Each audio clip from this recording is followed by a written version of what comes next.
Hello, everyone, and welcome to session 113 of Pokerole.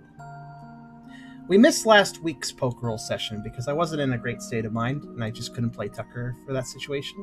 But we've decided to do a makeup game this week, and we will still be doing our normal schedule, so there will also be a game in the next week, and then we'll go back to our usual 2-week schedule. So little heads up to everyone. Good intro for the YouTube to know as well when things are coming out. But, of course, we are back where things left off. We have the full party, too, this time. Hello back, Tubby. I'm glad glad you had some time today. Hope work has been settling down. Hope work has been settling down a little bit for you, because I know that's been a bit of a thing.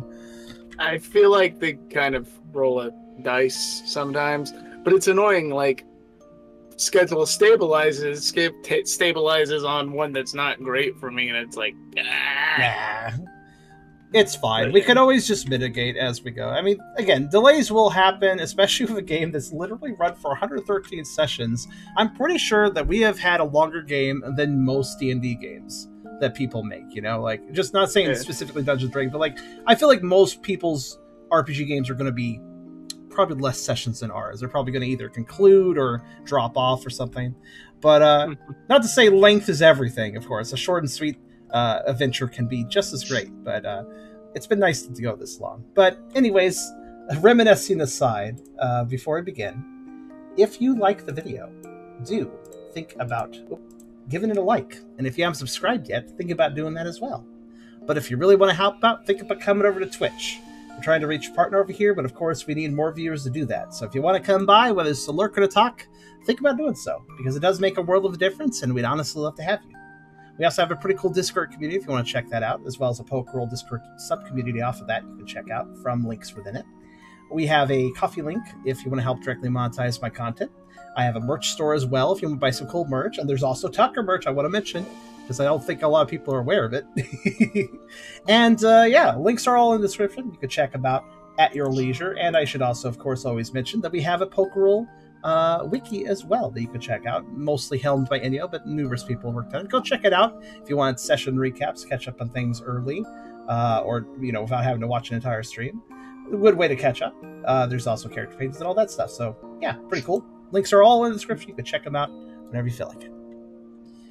Oh man, I still wanted to say, so if you're a sucker for Tucker, then we've got merch for you. If you're a sucker for Tucker, if you've... Oh, I can't... now I gotta come up with rhymes for the other characters, though. What rhymes with Ralph? like, is this an orange situation, actually? I just, like, got immediately stuck the moment I thought about Ralph. Yeah, I don't think anything rhymes there. I don't think anything rhymes with that. We use the money that comes from the Ralph merchandise to feed Ralph. So if you want to put so if you want to if you're hooked on Brooke, I could do that one. Yeah, we use the money to feed Ralph. So I got the rhyme, but I don't have the tempo. I don't have the. You actually thought of a rhyme of Ralph? I'm depressed because I cannot think. Ralph and South. Okay, fair enough. If you're from the South, go watch for Ralph. I don't know. Texans only can watch Ralph do things. I don't know. I was trying to go with like to put food in Ralph's mouth, but I want to have a word in between Ralph and mouth. If you like watching Ralph, go put food in his mouth. Yes. There you go. I accept tips in the form of food. Also, don't be fooled. He doesn't eat as much food as you think. Yeah, I mean, I could, but I don't have to all the time, like, which is a cool little story arc that I like that was resolved. That his stomach is no longer screaming at him all the time, like, for hunger. Yeah, you brought that up before, so he's like having a more reasonable appetite. Like now. A demonic presence over his shoulder. I'll have a burger. No. 2 burgers. 2 burgers. Yeah. What do you have? The entire menu. A burger. No. 2 burgers. But yeah. Yeah, I believe I mentioned before, but like I took the Pokedex bit about the Munchlax always being hungry, and I'm like, oh yeah, that would be cool if that was a literal trait that Ralph had to just deal with.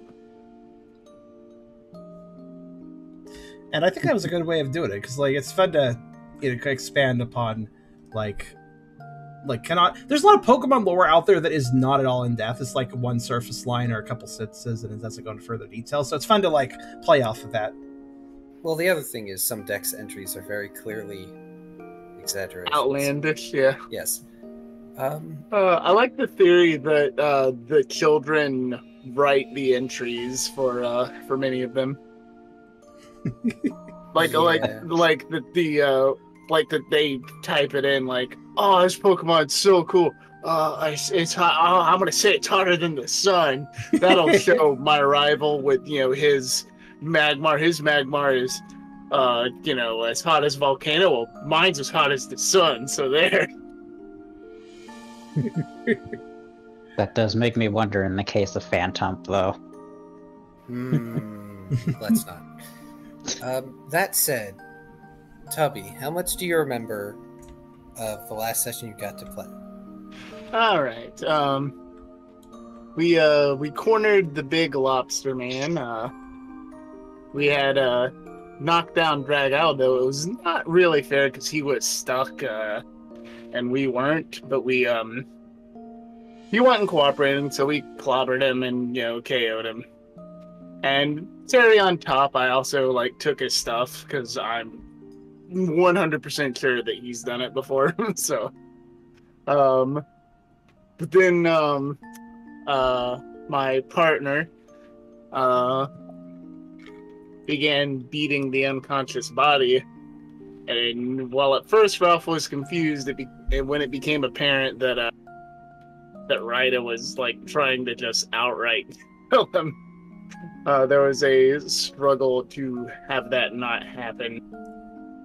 And in the scuffle, I managed to paralyze her, but Synchronize went off and I was paralyzed. And then the cops came, the Magneton cops, and carted us all off to the hospital. Didn't really give us as much of the 3rd degree as they could have, just sort of, we hesitantly trust your decision as pioneers, and we understand that pioneers have to defend themselves sometimes. This situation looks incredibly, incredibly suspicious, but for now, you get to keep your stuff. Yeah, you may have put our record on the. You may have put our reputation on the line a bit, strained it a bit, but we did get sort of scot-free. Scot-free in big ol' air quotes. Oh, I guess I love how I tried to bamboozle the their tuber. There was also the Wobbuffets that you tempted with food. Yeah, we just bribed the Wobbuffets, which was hilarious. It was just so nonchalant here. I loved it. Right. I loved trying to bamboozle the Magnum guns. Oh no, it's not a weapon. Watch, just turn it on and touch it. You'll see it doesn't hurt at all. They aren't that bamboozled. Yeah. But at least you do remember that, which means I can proceed with the recap without having to do another recap before. Fair that. And I will share art while you do that. Yes. Oh, that reminds me. I'm going to have to grab my phone at some point and send you art for a thing that may happen this session. Oh, sure. Yes. No worries yet. Last time was session 112, a sea spray afternoon. Deciding to put a pause on the investigation for now, Ryda and Ralph decide it would be best to train. They head towards the arena, learning about how, even though a portion of the Pokemon that were inside are leaving, the place is still very crowded. Ryda notices a line towards the reception desk and immediately assumes that they need to wait. However, Ralph promptly decides to use whatever sway Team Cheer has at the arena and cuts the line with Ryda to go all the way up to the desk. Recognizing Ralph after seeing the hat, Yan Xiao quickly tells them to just go in, letting them know how Brooke is currently training in the aquatic arena. Yan Xiao has had enough of Team Cheer's shit today. Ryda attempts to find a place where they can train in relative secrecy, only for the crowded nature of the arena to mean that they don't get the level of privacy they initially hoped for. Noticing Asak, Sudowoodo, and Marowak, who are all being coached by only the Marowak is being coached by the Charmeleon, I would correct, but technically it is possible that they were listening in, because I doubt the Charmeleon was being quiet. They also see a Rowlet practicing on their own, seemingly not meant to be there due to the lack of identification and their apparent youthful nature. After secretly using some psychic power to strengthen one of the Rowlet's practice moves to boost their spirits, Ryda then approaches the Marowak to ask about the move they were training. The Marowak seems confused at the sudden question, but shows Ryda the move again at their request. Then, both they and the Charmeleon are even more confused when Ryda asks if they would be willing to tutor them in being able to use Boomerang. Or at least a variation of it. However, Ryda's request is denied when they cannot offer proper compensation for now, so they resume training on their own. Meanwhile, Brooke and Tucker finish their own training, with Jocelyn's class coming to a close.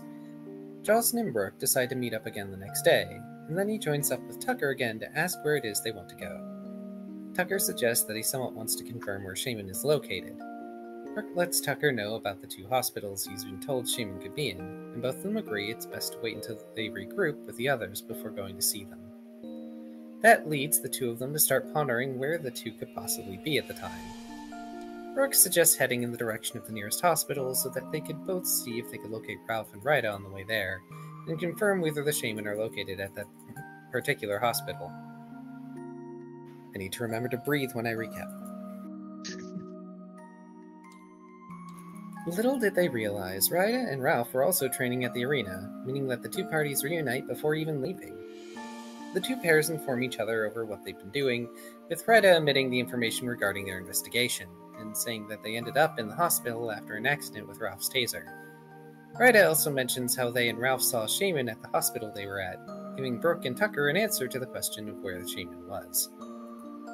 After 3.5 hours, the group reaches the hospital, only to see entry being blocked by a bunch of Magnemite and Magneton. Apparently, a patient had suddenly begun acting violently, leading to patients and staff being evacuated. Brooke, concerned, asks about if the violent patient was a Shaman. However, they are told that, as Shaman was a priority patient, they have been moved to another hospital. Instead, the violent patient is a Crawdont, which is a shock to 50% of the group. And I believe one of the things I kept saying was that Ralph had the whole darting eyes and sweating bullets thing going on. Brooke offers to help with restraining them, only for Ryda to suggest that they instead leave and head towards the other hospital to go see the Shaman. Brooke finds Ryda's sudden aversion to impulsive vigilante justice extremely out of character, and Tucker notices Liar secretly having slipped past the Magnemite and walked into the premises. After they all realize, Tucker hurries past the Magnemite to go after Liar, with some of the Magnemite following Tucker, and Brooke following the Magnemite following Tucker. Liar, miraculously, dodges the Crawdont's attacks and approaches them to calm them using aromatherapy. The move works to some degree, as the Crawdont stop throwing furniture for a while. Tucker, realizing what Liar is doing, stays quiet and moves in front of Liar to guard them. Ryda, meanwhile, prioritizes avoiding being seen by the Crawdont as they approach the scene, while Brooke wanders up with no such stealth. As Liar continues to approach, and Tucker tries to offer some words of comfort to the Crawdont, they ready themselves to throw the bed they are holding at the pair. Ryda attempts to incapacitate them with hypnosis, only to fail. Ryda attempts to incapacitate with word salad, blah blah blah, super effective on DM. And Brooke steps forward to try and calm them himself, telling them they shouldn't be exerting themselves so much with how injured they look. This argument stops the Crawdont from lashing out again, only for Liar to suddenly headbutt the Crawdont and send it flying into a wall, instantly knocking them out. It initially comes as a shock to Brooke and Tucker, but considering the situation, accept that it was likely the only option, and leave the premises before the Mag might catch up. As the party exits, Ralph is relieved to see them unharmed. They note how late in the day it is getting and decide it best to go back to the hotel for now. Seeing Jocelyn waiting outside the hotel for Lyre. Ryda is suspicious of Jocelyn's intentions with Lyre, but is swayed by Brooke and Tucker's words that Jocelyn is a trustworthy sort.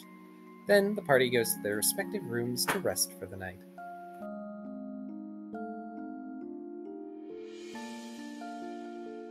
Nice. Neo, I promise it's fine. Like, I word salad no matter what recap, even if I'm the one who wrote it. Like how you finished the recap the exact moment I finished sharing the art. That was actually well timed.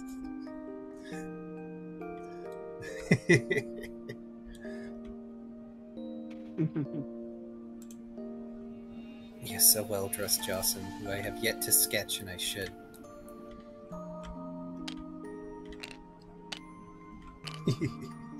Leaving those ones specifically up because they're not super long. But that artwork that Ralph commissioned or the Tubby commissioned rather, is quite cool too. It's just super long, so I'm not going to have it up on the table for long. Oh yeah, it's like long and lengthwise. Yeah, it wants to like cover. It was threatening. It was threatening to go into the trash ball. So. Oh dang! I guess yeah, it's a large surface area or large canvas size. Also, good idea, Neo. Oh, good night, Neo. And thank you again, as always, for your summaries. They are a godsend. Agreed. Mm-hmm. Yep, not just any old ones will do. We like the NEOs. Key. Okay, we can now swap to either of the Sea Spray songs. I just clicked on version 2. We've been using version 2 for this trip, so I'll go back to it. I like the first one. That's fair. Just a classic. Honestly, what is everybody actually? I'll make it a vote.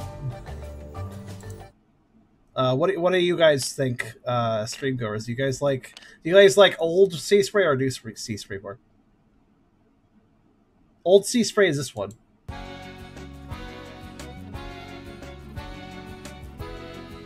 I just like the older one because it reminds me of the sort of older videos I used to watch. Like when I was new to watching you guys. This series is long enough. You can have nostalgia over the starting episodes. Yeah. And here's the new one. I'm gonna keep using the new one because of consistency. But feel free to play whatever you want. Oh no. Weirdly, you guys changing the songs is changing it for me. That's weird because it's not supposed to do that. I usually turn that off. But it's still doing it for me. How weird. Ah, there we go. It's fine. Don't worry about it. I'll just mitigate as I need. Also, to be fair, we were in Sea Spray for like 6 months. Mm-hmm. Yeah, it's true. I guess that's why it's a nostalgic song, I suppose. Well, hopefully we aren't in Sea Spray too much longer, but I'm not going to hold my breath. For some reason, I make Sea Spray arcs super long. They're just fun. That's all. So much to do. It's the big city, so. I know. Bright lights, big city. That's when good. It is a dense area, and it's probably my first foray into an urban campaign without meaning to. Oh, really? That's kind of cool. That's we can try and do the shaman thing today, considering we basically ended last session with that's our next thing we're going to do. I was trying to remember if that was the plan for the next day. Well, there are several things to be done today. Probably the foremost thing is dealing with the shaman, because that's what sent y'all on the trip to the library in the first place, and Hatterene has been holed up in the hotel, and they haven't really gone out anywhere. They are that person. They're staying at the hotel all vacation. They are me.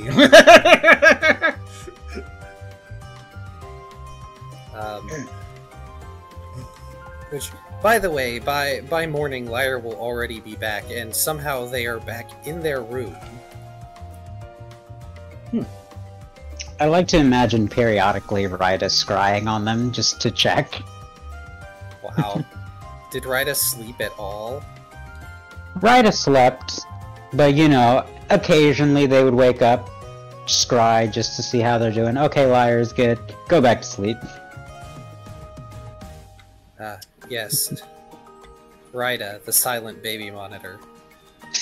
Actually, it is worth noting, can Tucker find Hatterene? There's Hatterene quite hidden in that whole pocket dimension thing that she can do.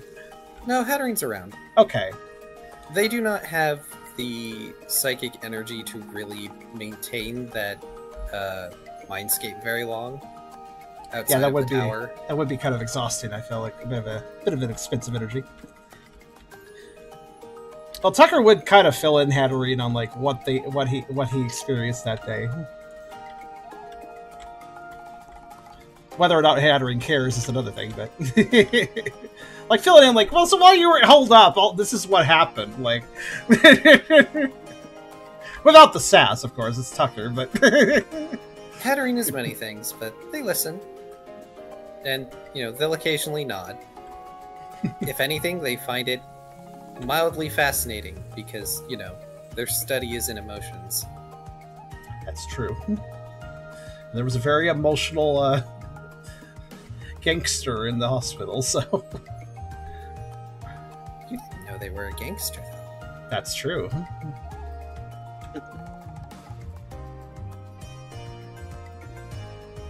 But Hatterene is most interested that the team seems to have found out where their patient is.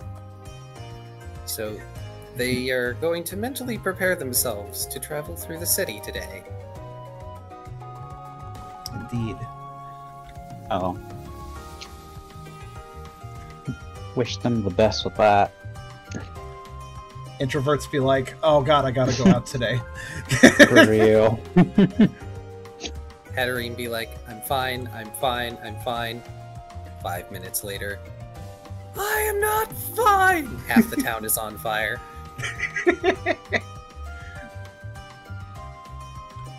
Right. So.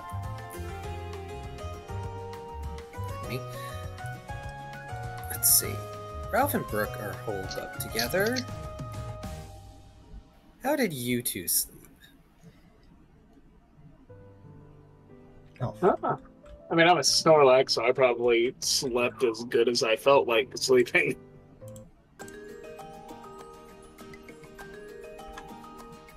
I mean, you're a psychic type. You can probably do the lucid dream thing whenever you want. Oh, dude. I hadn't thought of that.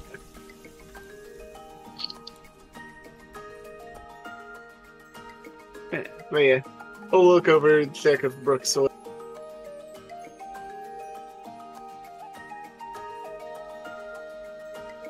Curious if Brooke questioned Ralph at all.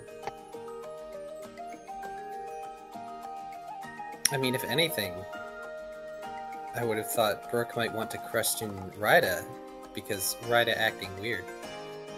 Oh.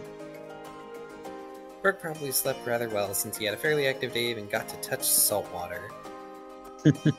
Ah yes, Brooke's version of touching grass.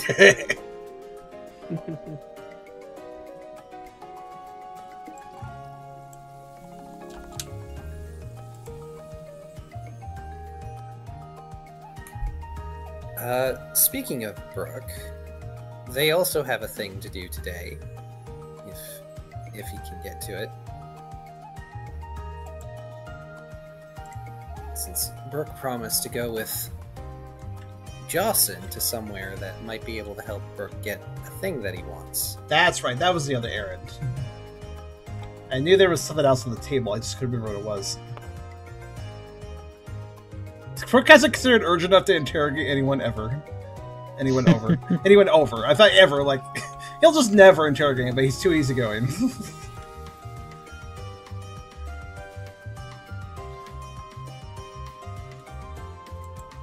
I think we've seen Brooke interrogate some people before, though, so...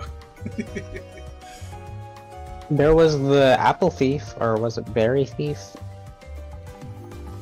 Potato, potato. Tit for tat. Something. Food thief. Brooke interrogated them.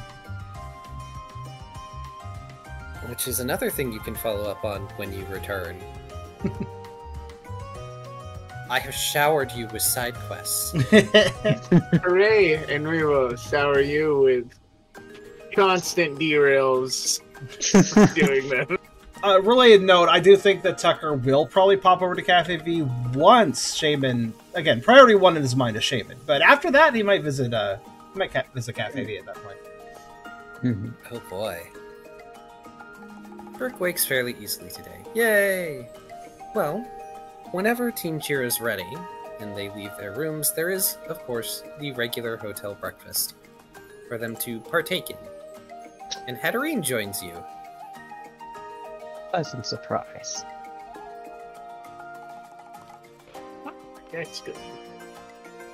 Hatterene acquires a singular pancake and hash brown.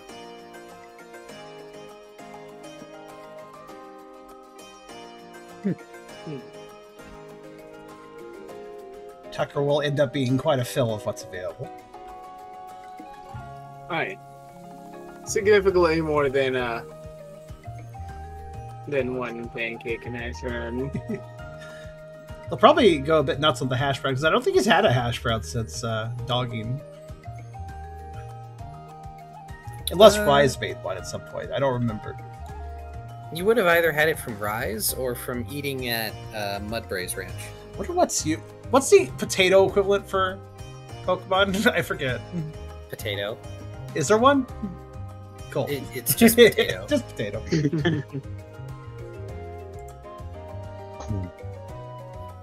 Would you rather it be called something like root fruit?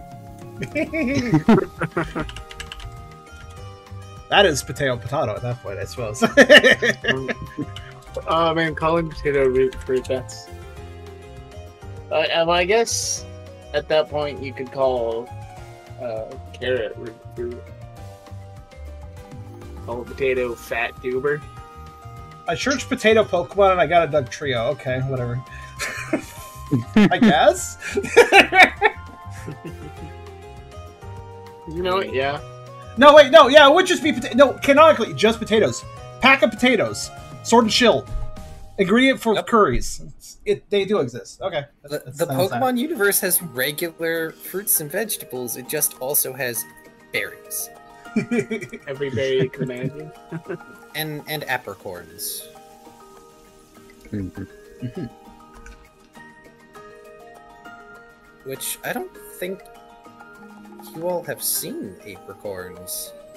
Because they don't really grow in this environment. You know, I don't know much about them, actually, like, the lore of them, or where they grow, or... I know they're, like, obviously they're used for Pokeballs, but that's about the only thing I remember. I imagine Arceus Legends did a lot more of them, right? Yeah. Nope. Oh, really? I don't remember anything about apricorns in Arceus Legends. Oh. Huh. Yeah, no, I don't think they were in the game. Weird. They They're used like the these ancient old-timey Pokemon, so. wood balls. Wood balls? In any case, what are you all doing after you have consumed breakfast?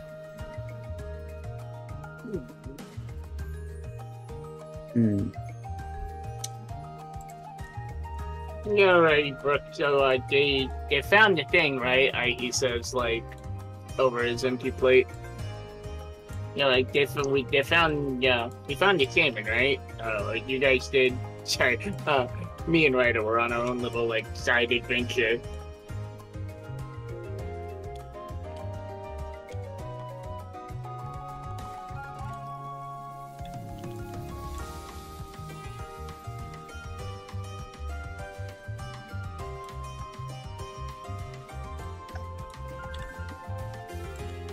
I guess Lyre would be with us, too. Yeah, Lyre would be with you all. Lyre looks tired. No. Stayed up a bit late, I assume.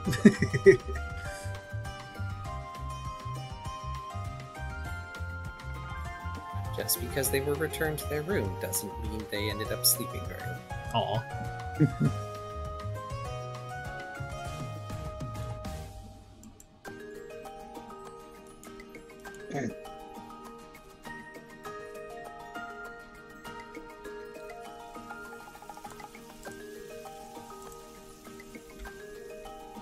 let's see.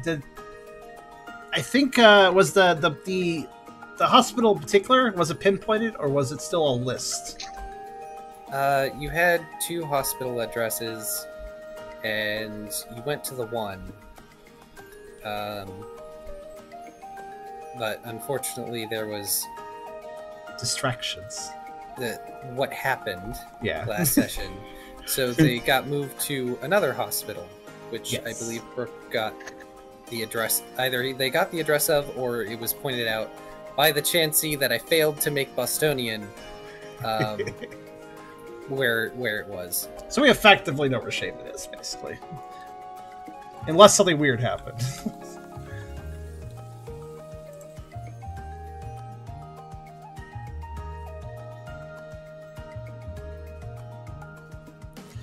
Well, in that case, I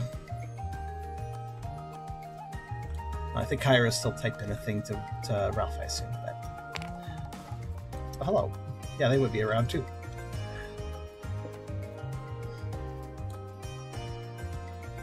Less secret hospital. Yeah, they took him to the secret hospital. Where's the secret hospital? It's a secret. I can't tell you. Ralph asked if Brooke found the shaman, since he and if you Ryder guys were off doing their own thing. Yeah, if you guys found it. That way we get my character filled in.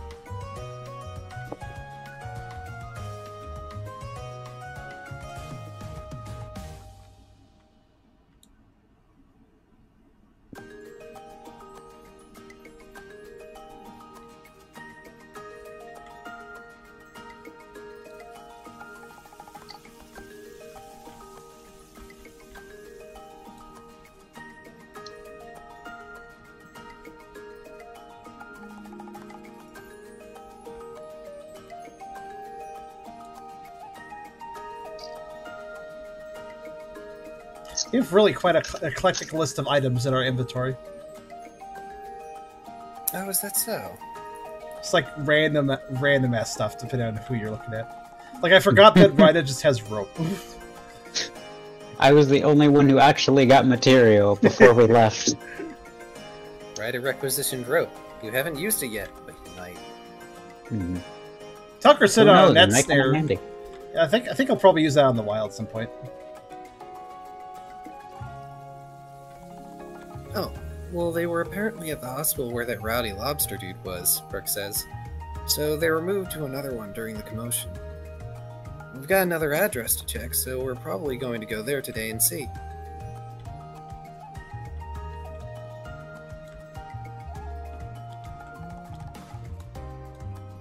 Tucker will give a big nod to that and definitely look like he's pretty determined to get out there and check that place. After breakfast, of course.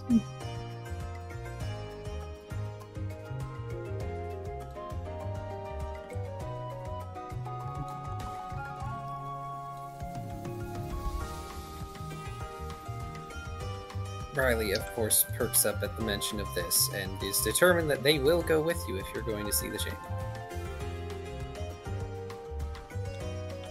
No, small world. Oh, yo, I didn't mean to point.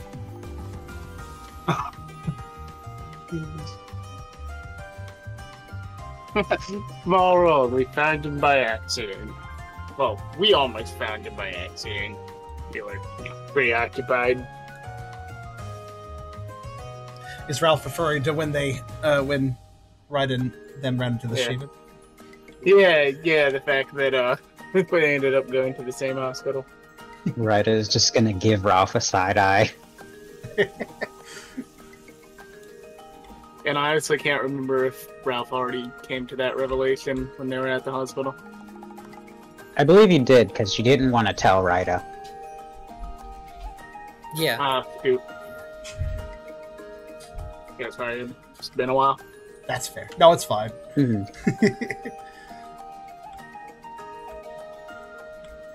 And I'm assuming that Brooke and Johnson's thing doesn't have to be like a this morning situation. So No. one presumes that we're going to move right out then. No, the Jocelyn thing is just go find Jocelyn at some point today, and Jocelyn will do the thing with Brooke. That's fair. Jocelyn doesn't seem the sort to be terribly picky about a schedule unless it's something important.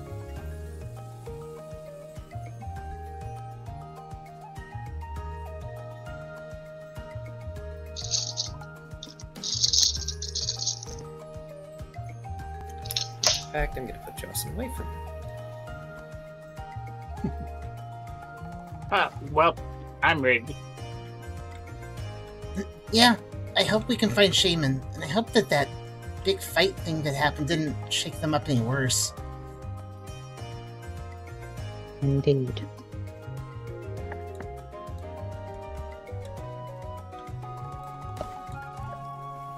Given the information you have provided us, it is unlikely, unless their recovery was enough that they've acquired some awareness. The half-comatose state they're in should have shielded them, perhaps. But we cannot make an assessment without seeing the patient first. If everyone's ready, we can head out right now, Brooke says, finishing his breakfast.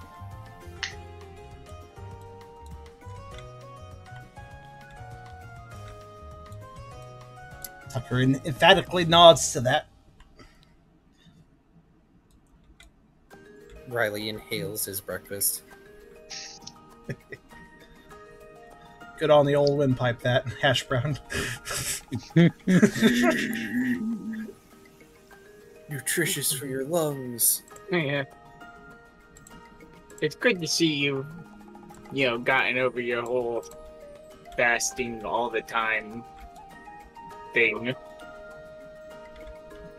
Riley just gonna squint at Ralph.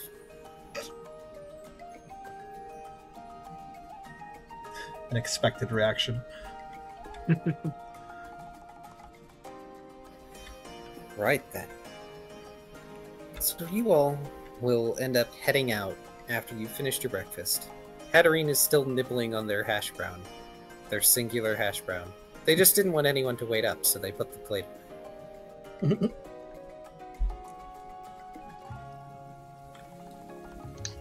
But you head out into the streets of Seaspray. And with the address, and knowing what you know now, it's going to take you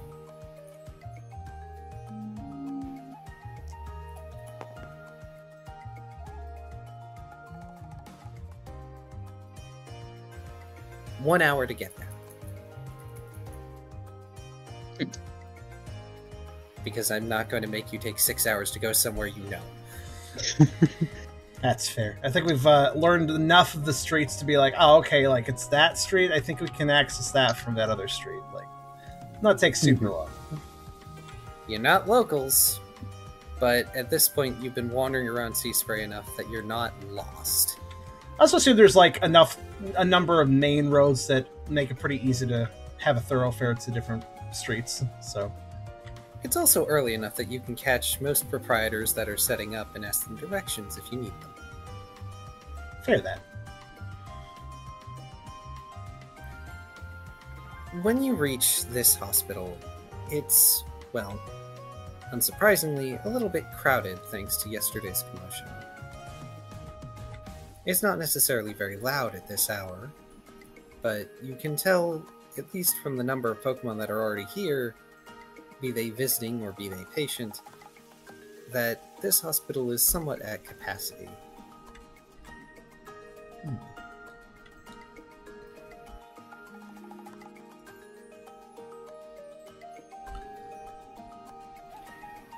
At the front desk happens to be a Machop with a nurse's cap on it.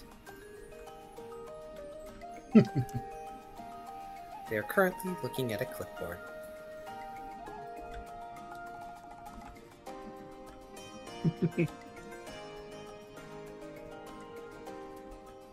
How's it going? You guys remember me, right? Your favorite customer. Or I guess you call them patients. You don't call them customers. The Machop looks up at Ralph, makes a bit of a face. Who are you? No, I guess I wasn't that special. I'm sorry. Are you a patient here, or Yeah, are I you was. visiting? I was a patient, but we're just we're visiting now. Yeah, I'm not so great with the leading and the talking, so I'm gonna let you talk to my boss here. I pat Brooke on the back. The Machop is very confused. Side note, does Ralph think this is the same hospital from last night? I was thinking the same thing. This is not the hospital you were at, Ralph. Wow. This is the other one. The other one. How many hospitals does this place need? 5,002. Uh, Not counting secret hospitals. there's two. Okay. There might be a third, but it wasn't one of the ones that Brooke was given a list of. The hospitals are interconnected, according to Ralph. It's like a backrooms connection. Are you telling me Poké Centers don't have teleportation devices?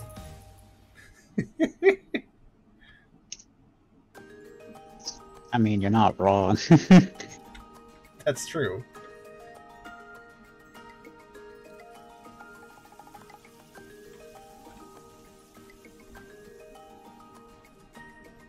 Really wouldn't be surprised if there is a third hospital that's just underwater. That would make sense. Probably.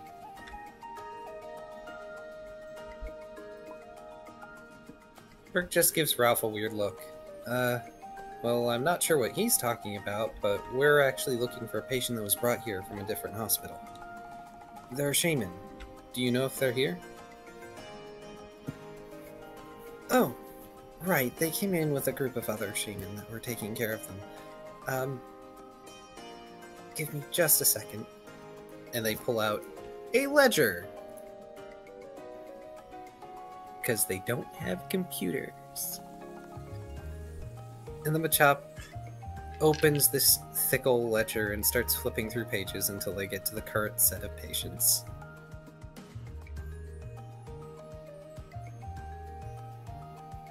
Ah, I see. They're in room 203.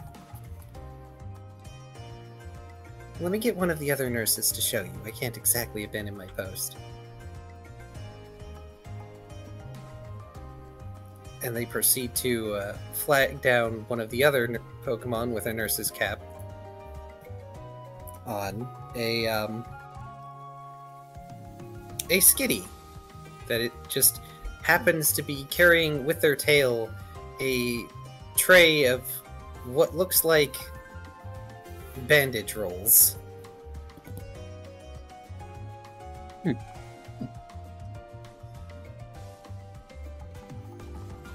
Hello. I see you are going to see that patient today. Allow me to escort you. So cute. Adorable. Yeah, I know. I was holding it in too. That's the me impression was. Is this like if Carr was trying to voice Tucker? Like that's a very me impression. Adorable. This hospital does beg the question, though. Since a lot of Pokemon don't have their own sort of names, how do they discern, like, one Machoke from a different Machoke in a ledger? Well, the ledger contains other information, such as The why injuries? they are there. Yeah, why they are there, what injury or ailment they have, what room they were assigned to, and if they get transferred, then it is marked that they were transferred to a different location. Mhm. Brooke smiles and nods. Lead the way. Okay. Right this way, potential future patients. And just on their stubby little legs, they begin walking, and they lead you to the stairs. They haven't even dropped their little tray. And as they hop up the stairs, like, the bandages jump a little bit every time they hop.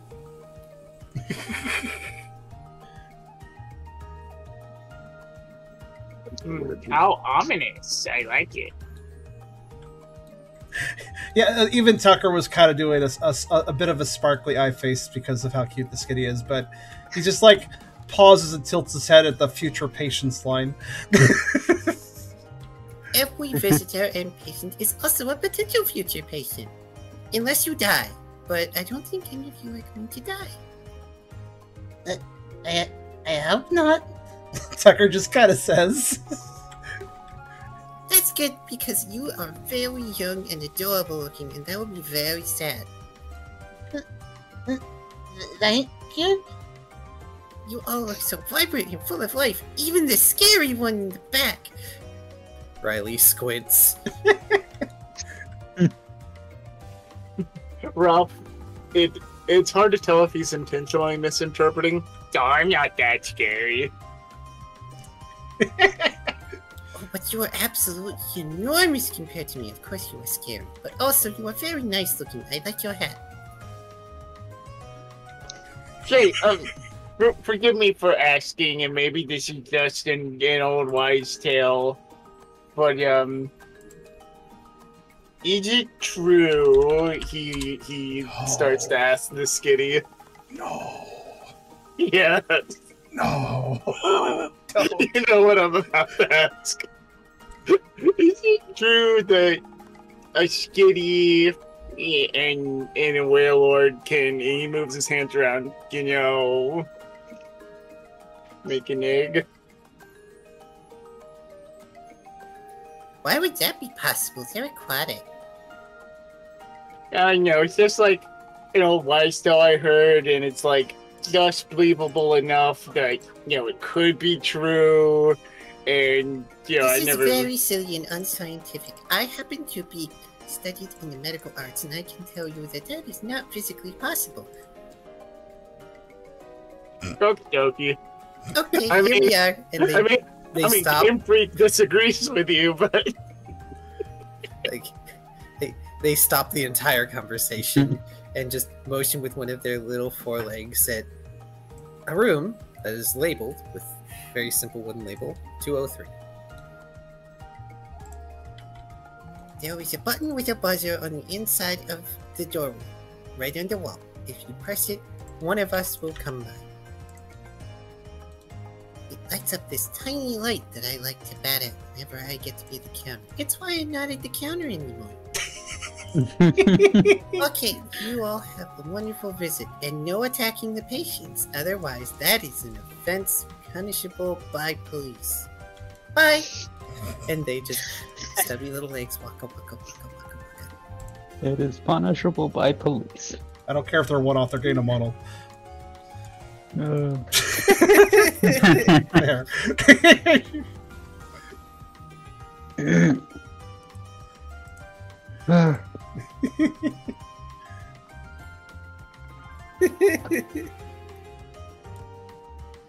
Really, you just matched the face perfectly with that voice, I have to say. Like, this typical skitty face.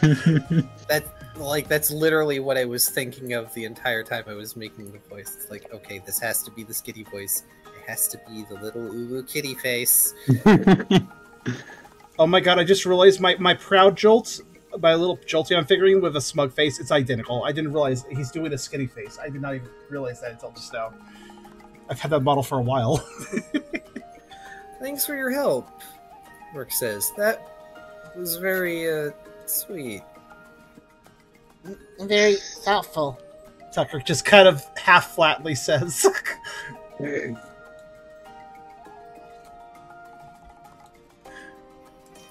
They go in the bag. If they ever show up again, they're there. Gosh.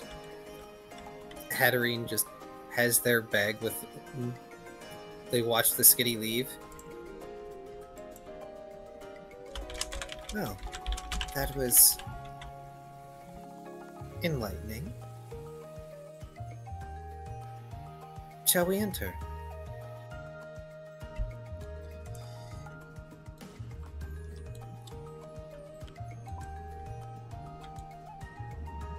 The door stares at all of you.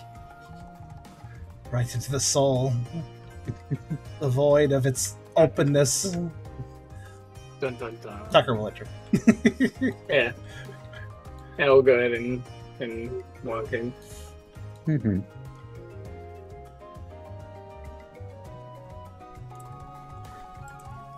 Brooke will enter the room and take a look around. As you all enter the room, it is, as you might imagine, a hospital room. There are a pair of hospital beds and a divider between them, made from curtains that hang from the ceiling and can be pulled to provide more light space. Right now, on the bed closer to the window, is the shaman. There are several other shaman around them that seem to be taking care of them and just, being around them.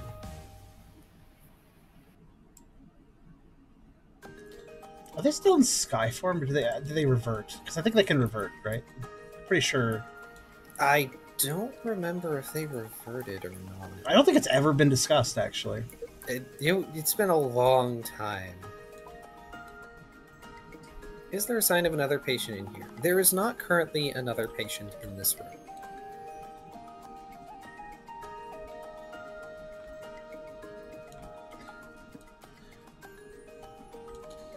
All that I know is that they were in sky form when they were fighting us, and then when everything went to shit, they were still in sky form, at least at that time. But who knows after that. Yeah, I always imagine them being in sky form for one reason or another, and the other shaman are just regular. I think so, too. I feel like it requires a conscious decision on the shaman's part, and if they're comatose, then they probably would be just remaining that way. Well, like, if you do it according to the movie, I say with the hugest air quotes, they do it in response to, like, a particular flower. Yeah, it was flower-based. Of course, there was a whole plotline in Explorers of Sky involving the shaman changing, too. I think it also involved flower there, I think. Flower power. Yeah, the shaman currently laying on the bed is just... They don't look like they've changed very much since last you all saw them. Hey, Brooke says to the shaman. Sorry to intrude, but how are you all doing?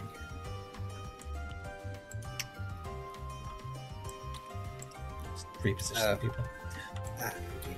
Don't mind me, just thinking about this logistically. There we go.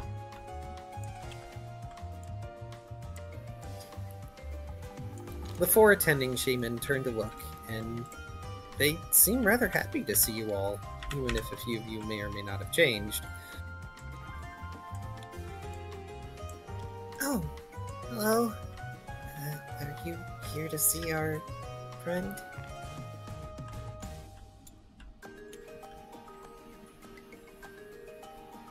Wow, some of you have gotten so big.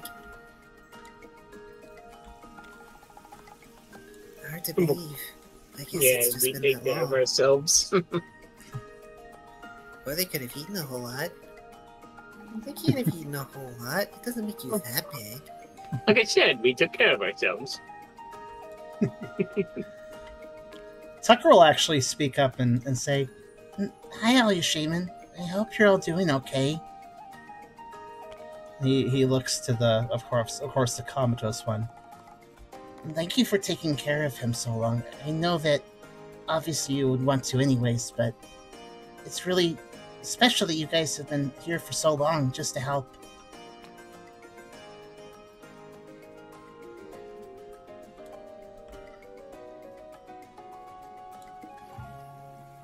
Implying, of course, that they've been away from their shaman island for such a long time, just to care for this shaman. And they go back and forth to the island sometimes in shifts. It still needs cleaning up. It's gonna be a while. But we've all been here for them. I think they're getting better. They say with an optimistic and kind of sad smile. Aww. They're clearly not getting better, but they want to hope. Well, I think they're about to either way. But we brought in an expert.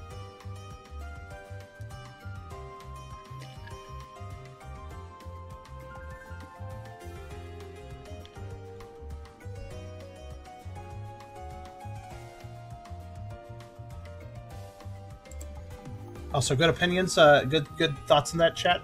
But at the moment, I think just leaving them Skyform is fine, especially if it makes them stand out for the others a little bit better. Because I think a fainted landform shaman doesn't look that different from one that's just up. Because they're just little chia pets. I mean. Mm-hmm.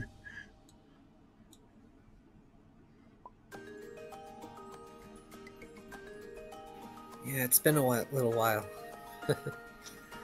I'm sorry that they ended up like this after we stopped them. Yeah, we might have found someone who can help. Katarine steps forward. They offer a small smile and they at least attempt to wave while still holding onto their bag. It is a pleasure to meet you. Oh, are you gonna help our friend? Can you wake them up? We will attempt. However, we can make no promises. But, even if one session is not enough, we are committed to our patients. As such, we will remain as long as is necessary. They turn briefly, looking at the rest of Team Cheer.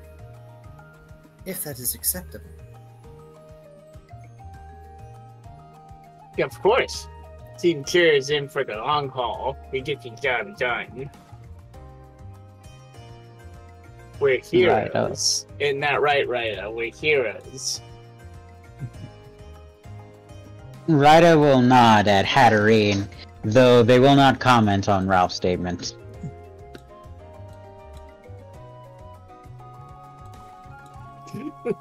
It's like, in this case, it's less ambiguous to you, I would think. Like you know what Ralph just did. Mm-hmm. Oh, I knew what Ralph was going for. Tucker would also speak up, not perhaps completely noticing the connotation there, he doesn't know, but Tucker would also speak up and say, Of course. And I'll try to assist too with what I can do. Maybe I can help link up whatever's needed as well. Of course, it's all up to Leader.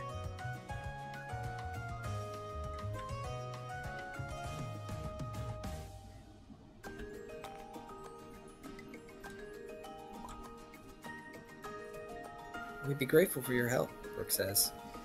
We only have a week at the hotel, but we can figure things out when and if it's necessary.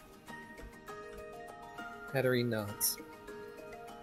In the worst case scenario, I would like to visit this island that the shaman have. The more I know, the better treatment I can provide. For now, however. They set down their little carrying case that they brought with them and proceed to sit on the bed next to Shaman. And yes, it's going to get confusing because Shaman.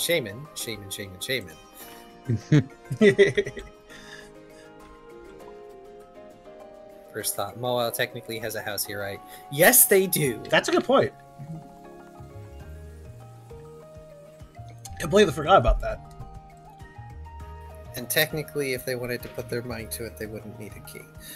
Tucker, I will note that Tucker will also, not completely get as close as Hatterene did, but Tucker will also stand next to them on the side of the bed in case Tucker's services could be useful. Hatterene kind of knows what Tucker can do, and, well, he's going to be available if Hatterene wants him to do anything, too.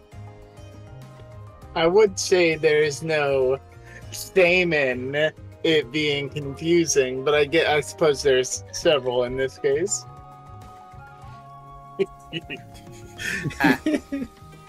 The grin on my face is very wide. You and your We can puns. tell.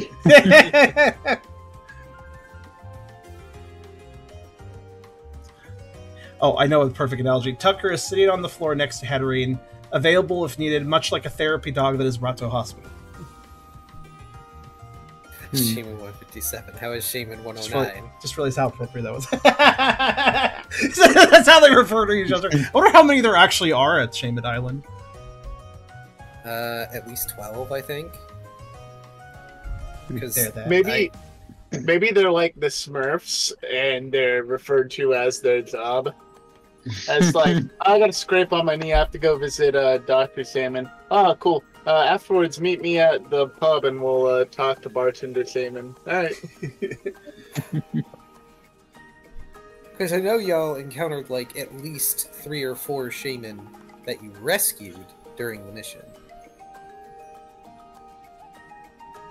Indeed. And also, I'd like to note one little thing, because Xerix mentioned the shaman wakes up, they start a new zombies attack. I get the joke, but shaman wasn't responsible for the zombies. At least from what we understand. That was all the mess that the island was... The island had its own problems, and then shaman added to them, basically. So yeah. Brooke steps out of the room to watch from the doorway, since he's probably not going to be much help. That's fine. Ryda will follow Brooke. Yeah, I'm taking up a lot of space in here too. I better. Well, if you need me, just call for me. How to reach me. And so he'll get out and give them more space to work with.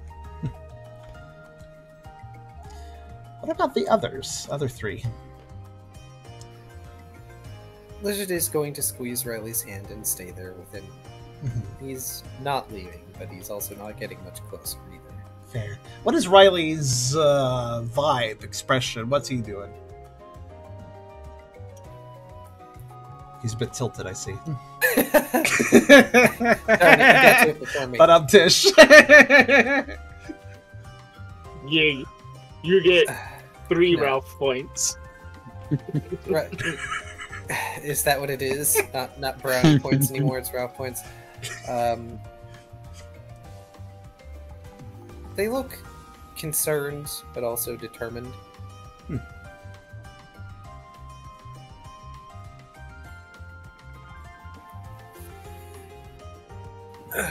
Sorry, adjusting capacity. It's quite okay.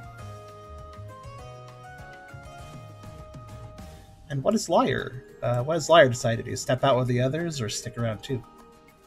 Well, Liar's sticking around. They're curious. Liar's abilities may be assistant too, actually. Liar's on the other side of the bed at the moment. They're kind of just sort of looking curiously. Fair that.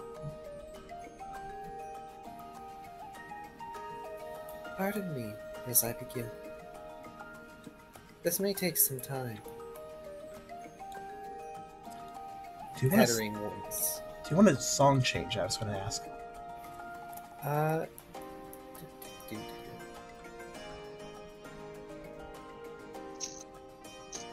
Sorry to interrupt.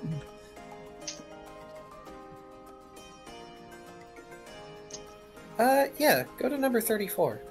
Okay.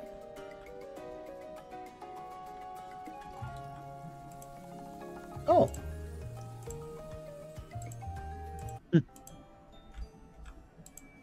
Don't worry, we'll come back to this song. Haven't heard this one in a while. I think we heard it a long time ago. Maybe. I may have used it for the dungeon.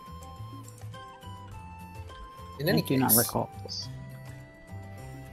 I will believe Hydra then. Hydra knows better. Don't take me as gospel. I just said I don't remember. I think I specifically remember we used it after we got through the dungeon. We did actually reach a quieter place, which was their home. It may have been used there briefly. Ah, yes. Of course. In any case, Katarine is going to place their hand upon the shaman's head. And I'm going to make a roll, and somebody will need to roll Doom Dice against it. Okay. I volunteer Tucker for Doom Dice. That's fair. Yeah, because he's staying by this. So let's see if let's do Tucker Doom. And he has the least amount of Doom. Okay, 1 Doom. 1 Doom dice. You will need to roll 6. 6. Okay. So we want to beat it? I have no idea.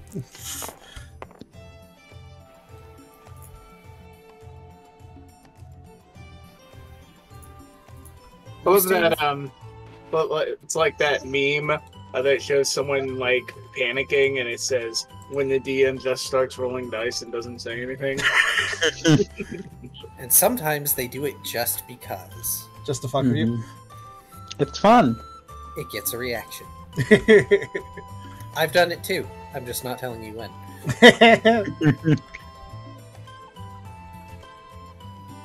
That said,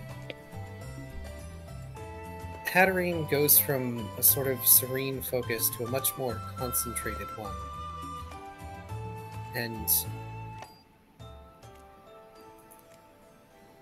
the light of their psychic energy travels over their body and then goes on to encompass shamans. And they're like that for several minutes before they stop. Then they look between those who are left. Liar, Tucker, Lizard, and Riley.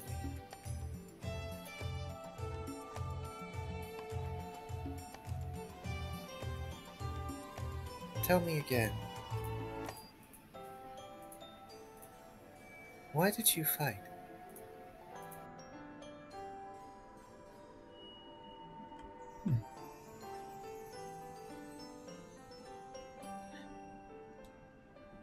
Is that a question about finding the shaman? Yes. Okay. Tucker will be first to speak up, thinking about it for a moment.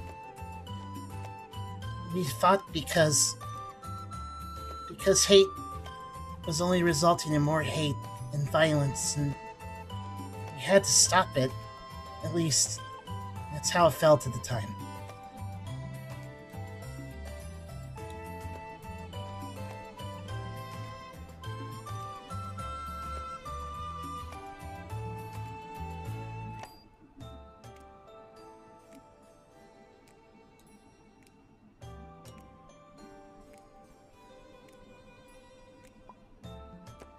Brooke looks a little uneasy at the question. Something, your sins are clawing on your back. Tucker does look regretful as he answers. Sometimes such conflict is inevitable. That is existence. How is it, do you think, that so many Pokemon have evolved and become so divergent? Even simple ideological differences, such conflicts.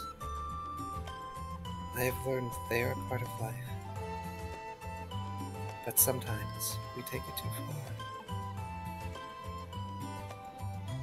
It seems this one was driven there. A shame. They lay their hand on the shaman's head again and concentrate.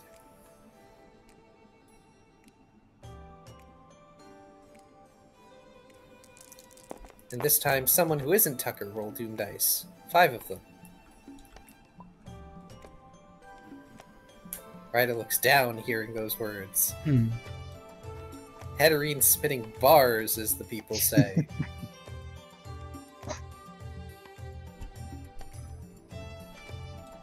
Tucker does quietly absorb the words.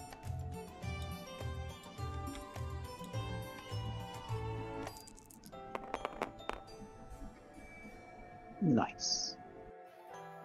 I think. You're there for a longer period this time. And still, the shaman does not stir. Again, Hatterene removes their hand. They look a bit winded.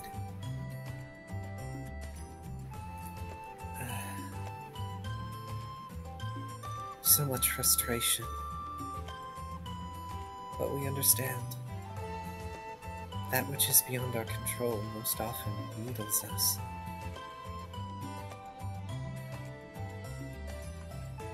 We can see how driven in a corner they were. They look at the other 4 shaman, who exchange worried and sad looks. We would have understood if any of you had suffered the same. There will always be a desire for better.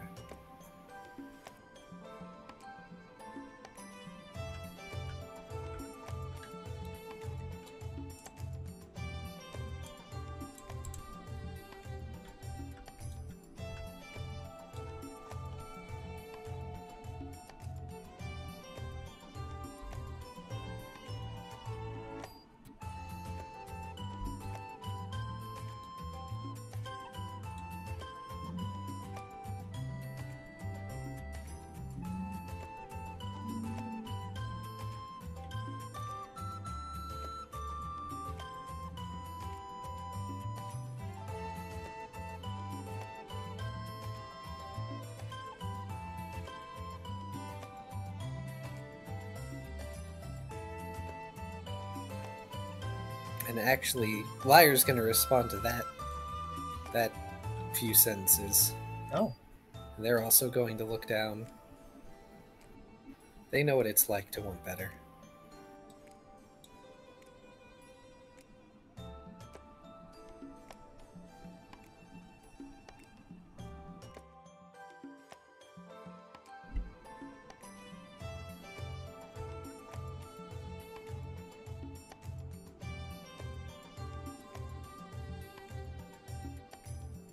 Side note, since I know some people are typing, this music reminds me of, for some reason it reminds me of Tales of Legendia. Oh. I played a Tales game here and there. I can kind of see it. Not sure I played that one, though. Also Monokemia. That name is familiar, but I don't know about that one. Was that also a RPG? Yes. The two Monokemia games are offshoot games of the Atelier series. Oh, okay. That's probably where I heard of it before. I did end up... Yeah, that's right. Yeah, that's right. I do remember. Now it's spelled out for me. Yeah, because I got a little bit involved in the Atelier games because I got a review key for one of them, so...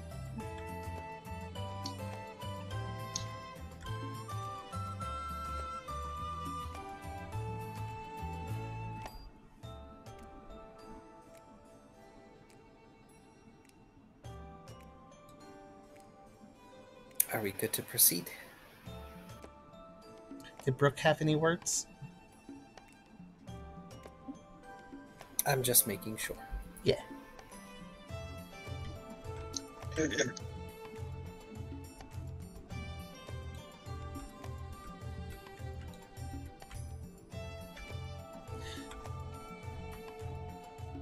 By the way, I can... the Kyrio?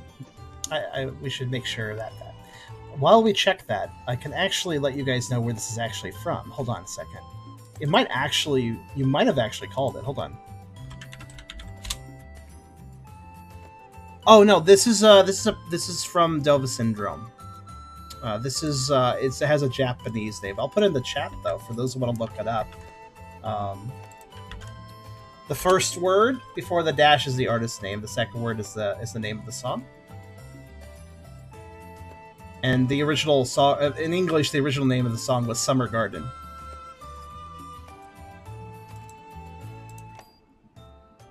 Ah, yes. There's really good music on Dove Syndrome, like seriously high quality stuff sometimes. Sorry, I took a bathroom break.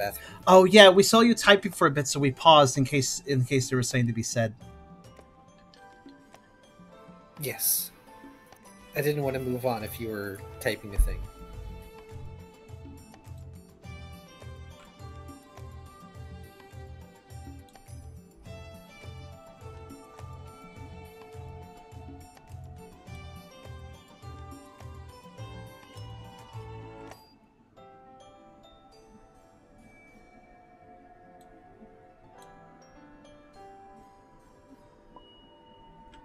Okay.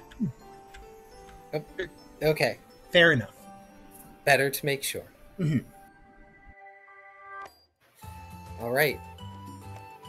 Someone who is not Tucker or Rida will have to do Doom this time. 4 dice.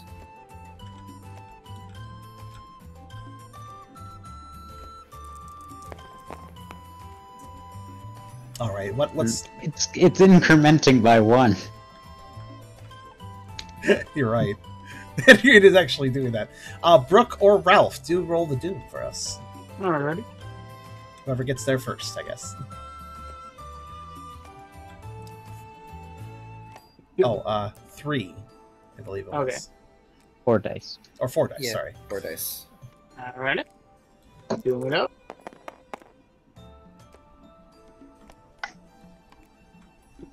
At last.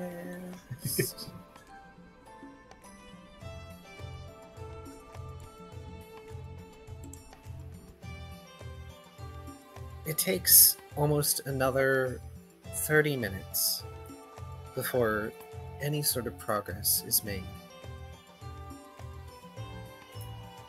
Hatterene finally moves their hand away from the shaman's head and they stir. They blink slowly and look up at them. There is something different about their eyes, an amount of recognition that there is actually someone else there.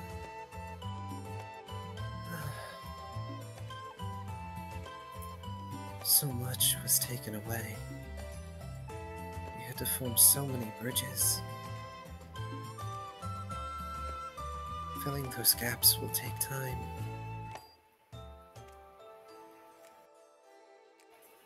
What horrible thing has been done to you?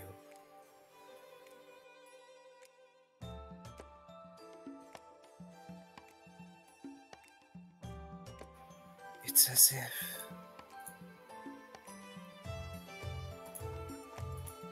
something tore out a piece of your very soul.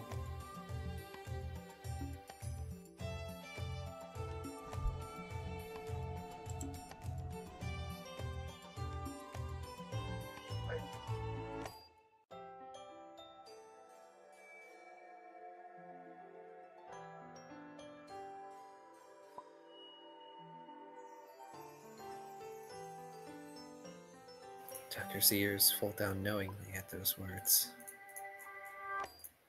Ryda clenches their fist.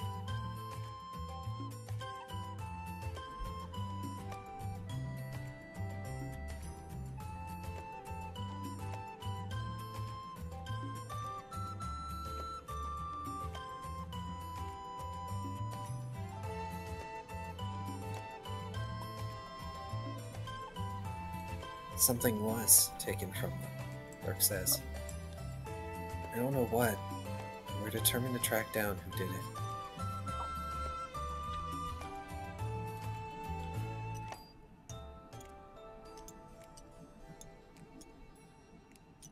The other shaman huddle closer on their companion, hoping that they will recognize them as well. And to their credit,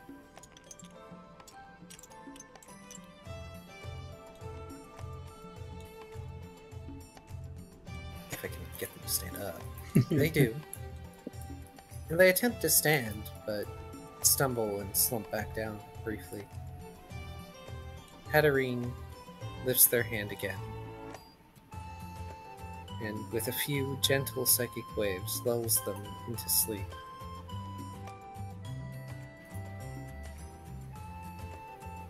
Slumber. Do not strain the bridges I have just made.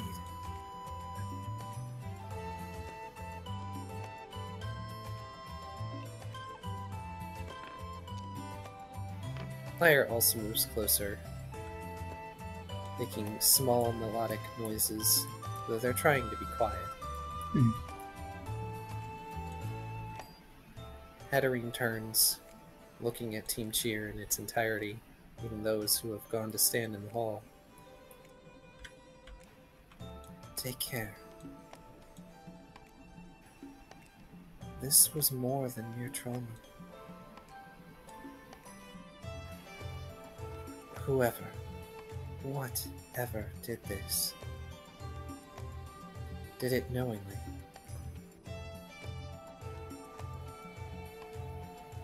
To describe it is... They glance to Ryda. We have pieced together a broken psyche before, but this is... It is as though there are fissures of missing everything. Something rooted in their very essence was taken. For them to come back, it will take time.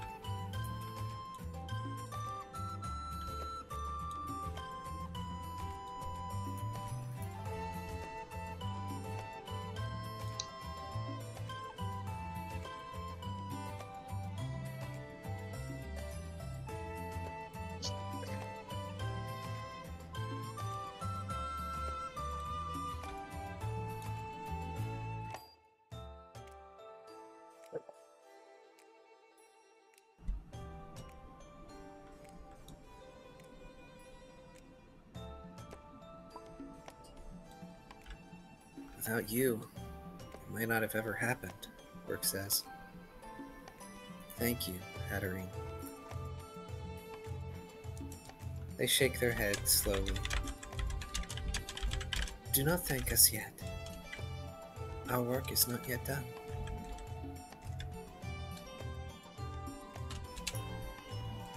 We cannot risk further treatment today. But now that we know the way, we shall come again on the next, and the next, and however many is necessary. Perhaps, when their strength is gathered, we should take them to their homeland.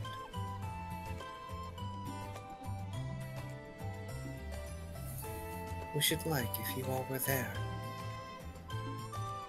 for good or ill.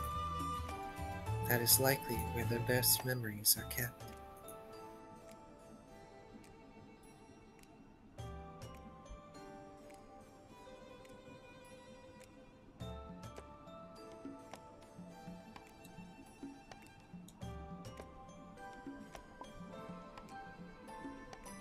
I think that's a good idea, Brooke says.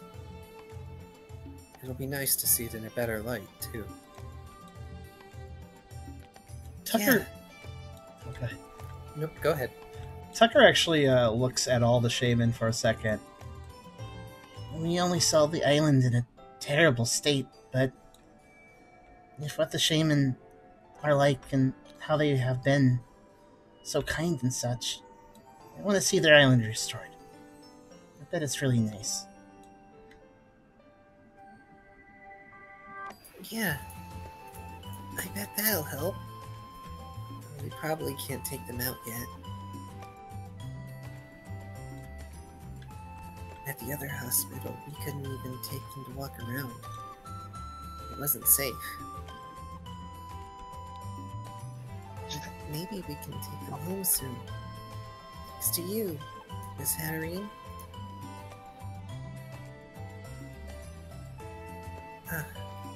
They will be sufficient. But you honor us with such praise.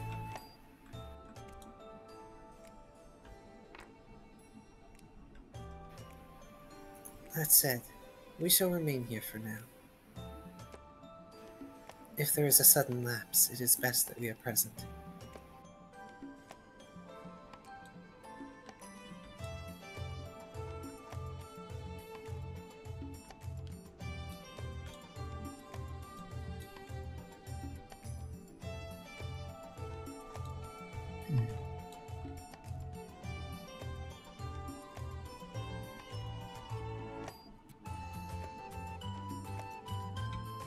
How strained does Hatterene look?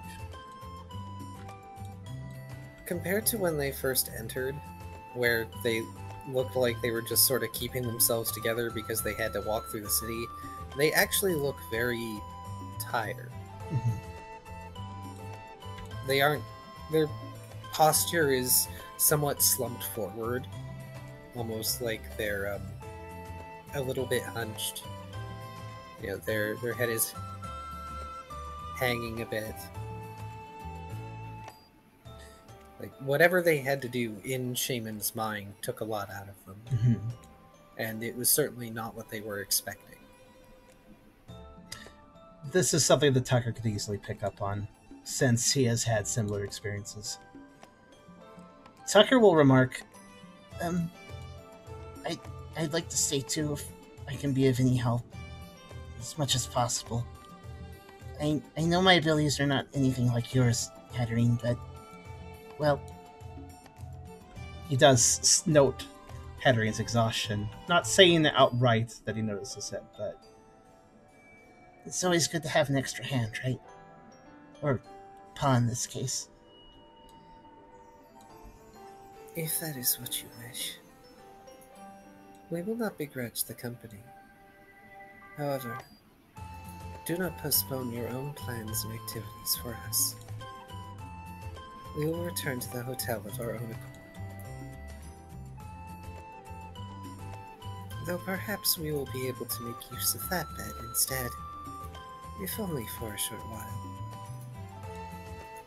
They provide a small smile. Tucker nods. Yeah, I'll still do other things, but Shaman is my focus right now, ever since we got here.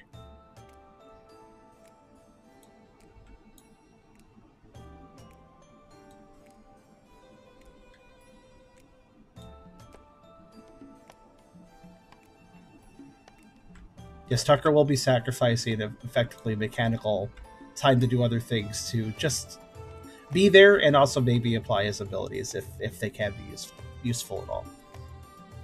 Insert Riley saying something to the effect of, he doesn't have anything better to do.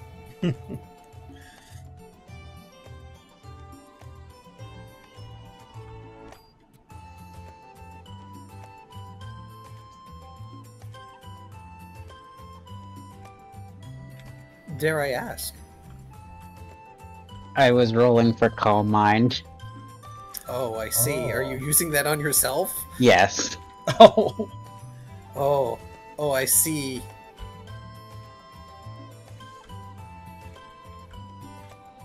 Though on a mechanical level, to have Tucker actually benefit perhaps from simply existing here a lot, maybe he could also be discussing with Hatterene while they are here, to the effect of, like, you know, discussion of emotions and abilities and such involving that. Maybe he could learn something from Hatterene in the process. Hatterene doesn't mind talking to Tucker about these things. Tucker has a little bit of pride in his ability. Like, he knows that he's not nearly as practiced as Hatterene, but he was able to help Hatterene manage emotions before when they were getting overwhelming for Hatterene. So he knows that he can do something good here, probably.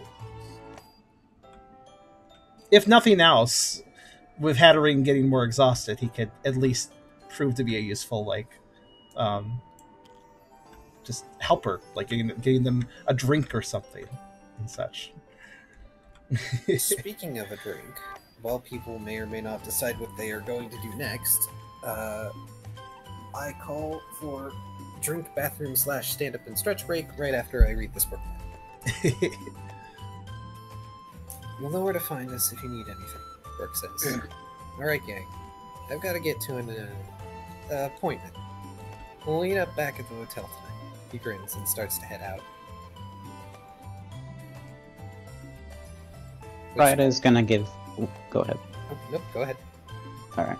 Ryder's gonna give a nod to Brooke and sort of a wave to the rest of the group before heading out themselves without saying anything else.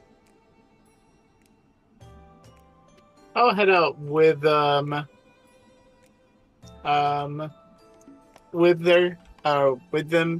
because pretty sure it's the business with myself. So it's like, yeah, we got a thing to go. Be around, everyone. Peace. Oh my gosh, I managed to split up the party again in the correct way.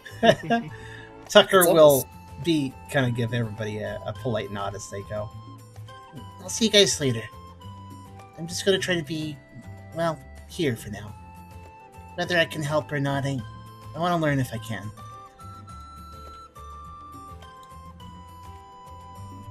So, on a mechanical note, before I stand up and stretch, because I need to stand up and stretch, literally everyone that is left in the room with Hatterene has the innate ability to help with the final step of the process. Tucker has not. I should know during this whole time, Tucker was not using empathy or sympathy because it's the equivalent of if you have some surgeon abilities, but you have a master surgeon work on a patient, you don't just butt in like, here, let me help on the shoulder while you're doing the other part. Like, no, you don't just butt in. That's going to cause problems, right? So he hasn't been using his abilities. He's willing to use them if Hatterene basically allows him to do so and says it's a good idea. But yeah, he hasn't butted in yet or anything because he knows better. It's a delicate process, as Hatterene noted. Very nice. Right. Stretch in water. But yes, Liar's innate abilities make them suitable to help with this task. Tucker's abilities make them suitable to help with this task.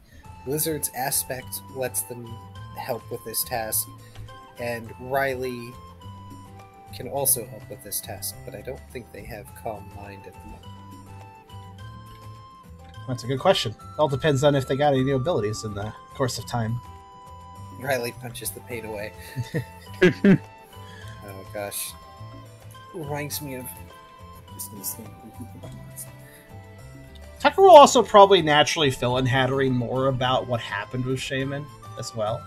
Since Hatterene did make some observations by, digging into Shaman, made some observations about things being ripped out and how they were doing, and Tucker can put more definition to what went on, at least to some degree. So he will bother to explain all of that. Riley probably won't be shy on informing. Yeah. Healing Punch. I actually am reading a webtoon where there's a healer character who's just like this bodybuilder dude, and all he does is just attack people to heal them. Just fucking suplex and just pin them, wrestling pin, just everything. Just all the abuse, but it heals them, so it's fine. Does Tucker tell Hatterene about the Clockwork Butler? To the extent that Tucker knows, yes, he'll share what he knows. I believe, if I recall correctly, because I say if I recall correctly, because I know the Clockwork Butler has like time abilities, and sometimes, in one situation, only Ralph was able to see him.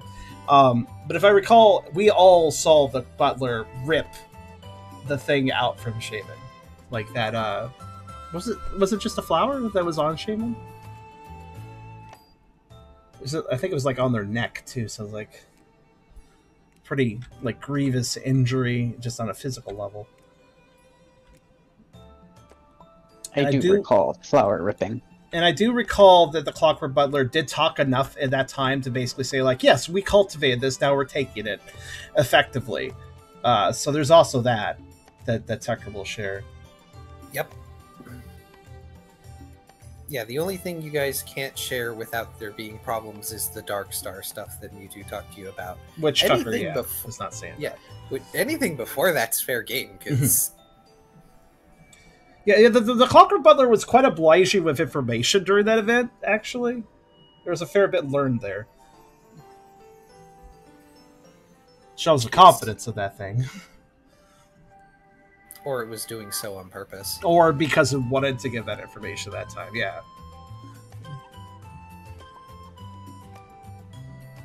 It was basically their aspect, which is probably tied to other stuff in their soul, but the Butler didn't care about that. This is correct, because whether or not it was...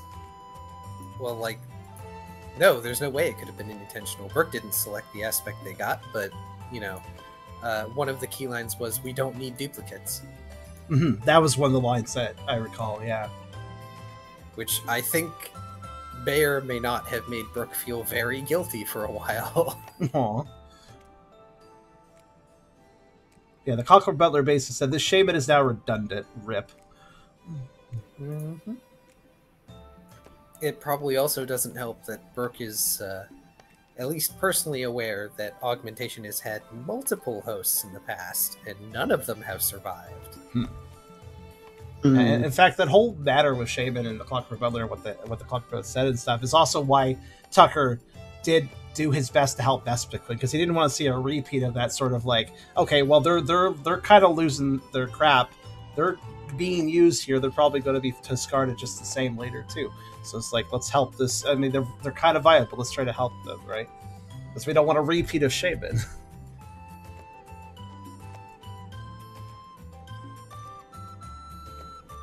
I think it would have killed them to keep the Xers as backup, says Hated. I don't believe that's how aspects work. I don't think you can just keep extras. But, I mean, we don't really know how the aspects work, but...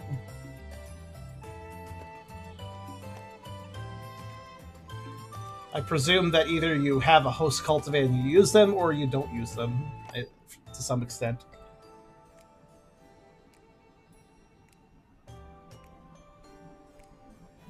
Right, we can go back to Sea Spray Zone now. Okay. So, before I dive into Brooke's thing, what are Ryda and Ralph going to be doing? Because I know they're doing investigating, but I'd like to know what they are doing. I never claimed such. Ryda is heading to the arena. Alright. Oh. Oh, are you, okay. Just to train, nothing more. Mm-hmm. Squint. What? Ryda likes to train when they're thinking and maybe a bit angry. This is fair. I can't blame anyone for being angry at certain things that have been talked about today.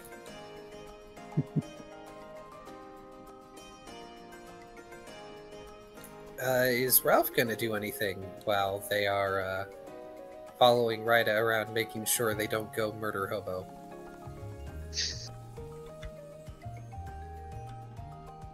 It's also possible that Tubby stepped away. So.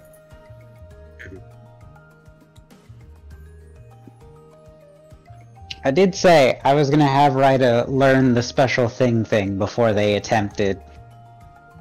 I'm sticking to that.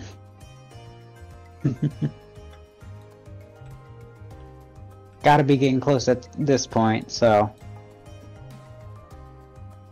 Well, boy. I'm gonna add another pit preemptively to your thing. Cool. I was kind of contemplating Tucker's sheet, thinking, like, if he's going to be, like, focused in emotional stuff and talking to how to read about stuff, I wonder if there's anything he could be training in the process. But I don't really think there's anything in particular that he could be doing, so... Not in a hospital. Yeah. I will say...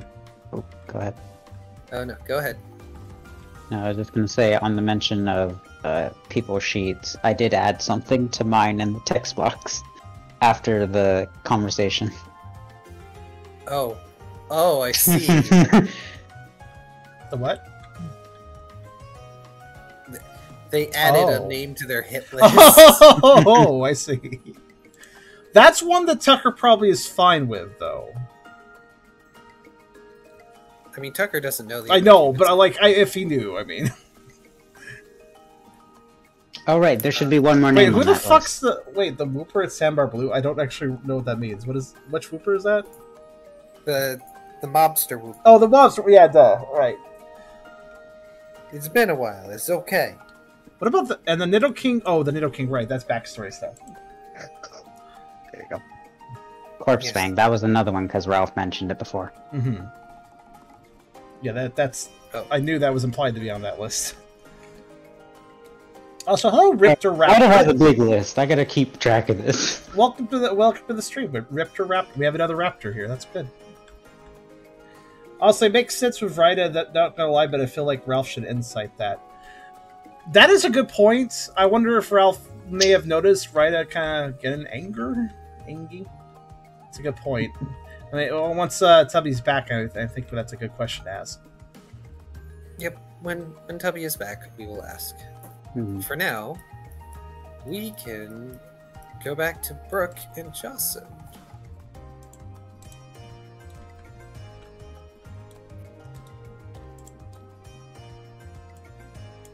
There we go. Just It's not Croco, no, it's Croco, yeah, because there's two of them.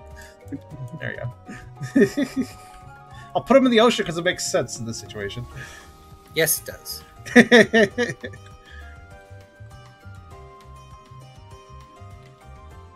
There, we have the crew in the room off to the right, we have the crew at the arena in the middle, and we have the Crocky team.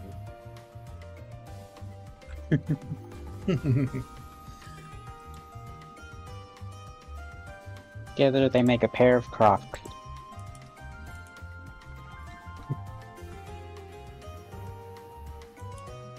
No. Well, as Brooke might expect, you were able to find Jocelyn at the arena.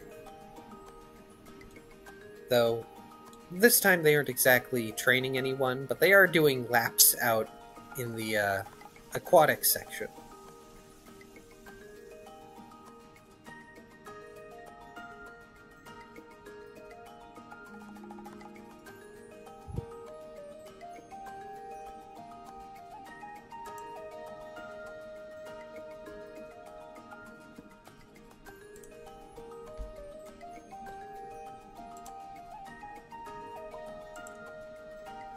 Hey, J-Man, Brooke calls. Jocelyn takes notice and hops out of the water, moving up to Brooke. Well then, are you ready for our little excursion, Babbling Brooke? Or should I call you B-Boy? Nah. It doesn't roll off the tongue.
Brooke laughs.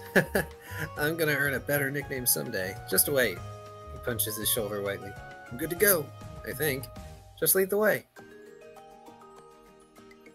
Right then. Let's take a bit of a swim, shall we? Oh, wait, no, we can't swim out of here. There's a net. Right, we're going to leave the arena and then take a swim.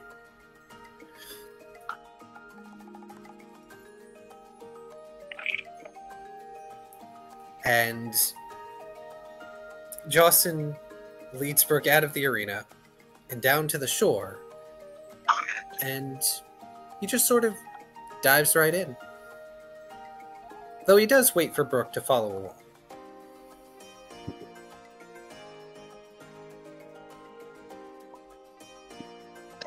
Brooke hops in behind him. Awesome.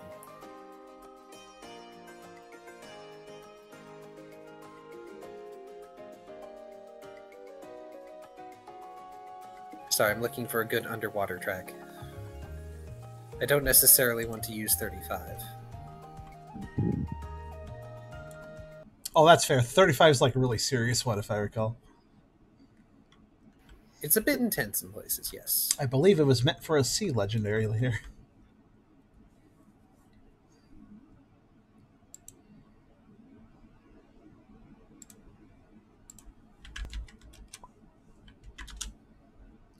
Yeah, let's do Brooke's the. That's fair, because it is Brooke C, so why not Brooke C? Yeah. Ah, man. All right, sorry, a little bit behind all of you guys. There you are. Where'd you go? Yeah. I enjoy during the break. I enjoyed a nice chili dog casserole. It's Ooh. it's so good. Sounds It's pretty good. chili and the chopped up hot dogs, and over top it has hash browns. Ooh. It's really good. Where is Brooke's theme? Maybe Vince 2. Let's see. There it is.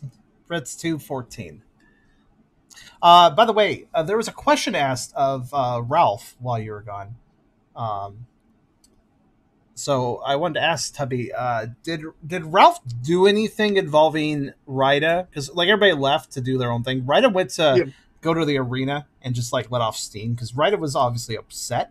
So the question was that a chat member asked, would honestly make sense with Rida. I'm not going to lie, but I feel like Ralph should insight that, said the chat member.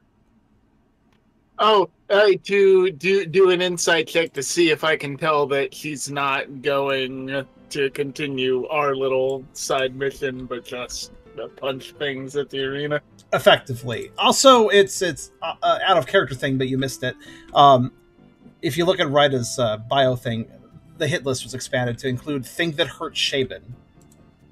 Oh. So, yeah. Oh, that sounds like fun. Also, I preemptively added a pip to Rida's training thing and to Ralph training psychic just because you guys are going to the arena. Yeah, you know, even if I figure out that, and I'm sure like halfway to the arena I'll work out, oh, we're going to the arena first instead. I'm still gonna go with her. Okay. I feel like I feel like I'm a good thing to hit to let off steam, or I can hold something that she can hit. Yeah, that is fair. And I if you missed stuff, and if you missed that, if you missed it, basically Tucker is staying to help Hatterene, or just yeah, to I be did get that. Emotional support for all involved. So yeah, that was just before we were dismissed, and I had my delicious chili dog casserole. Also, it might be beneficial for Rida to have their new move and for you to have psychic before you go on your investigation. So,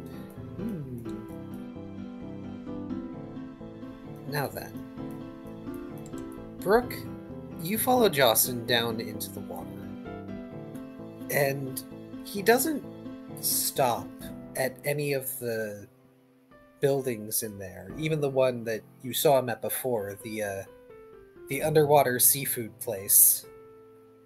I believe you got sushi there at one point. But you keep going down. I'm going to... Where is it? Also, I just want to randomly shout out that when we're playing character themes, those were done by SolusOwl specifically for our games. So they are not just tracks used for the game; they are tracks made for the game. And you go down, down, and down, and it's starting to actually get dark in the water. And you may or may not be starting to understand why Jocelyn was a bit cagey about talking about this place, because it's a bit away from the rest of the underwater community. Is it the rough part of town for the underwater city? Is it a bit of a dive, you could say? Ha. I mean, it's literally a bit of a dive.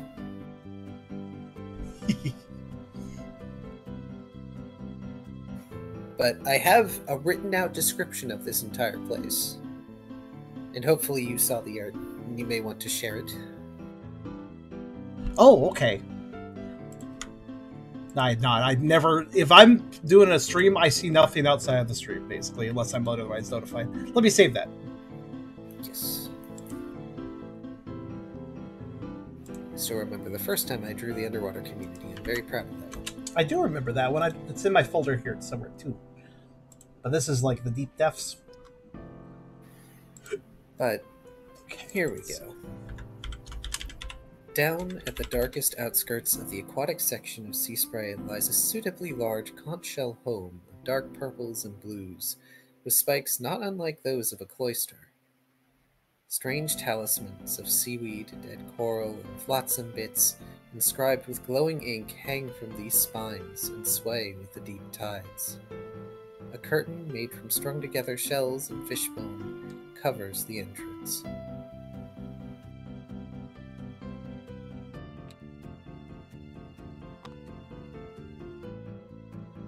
Goodness, it's so small.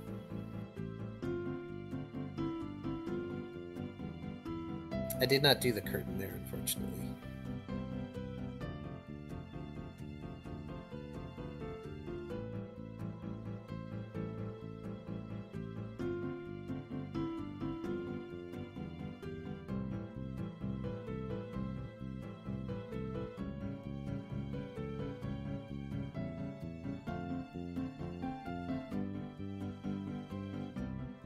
Is neat. I do like the draperies specifically too. And yes, there is rocks and things with moss and seaweed and like little anemone stuffs growing on it as well.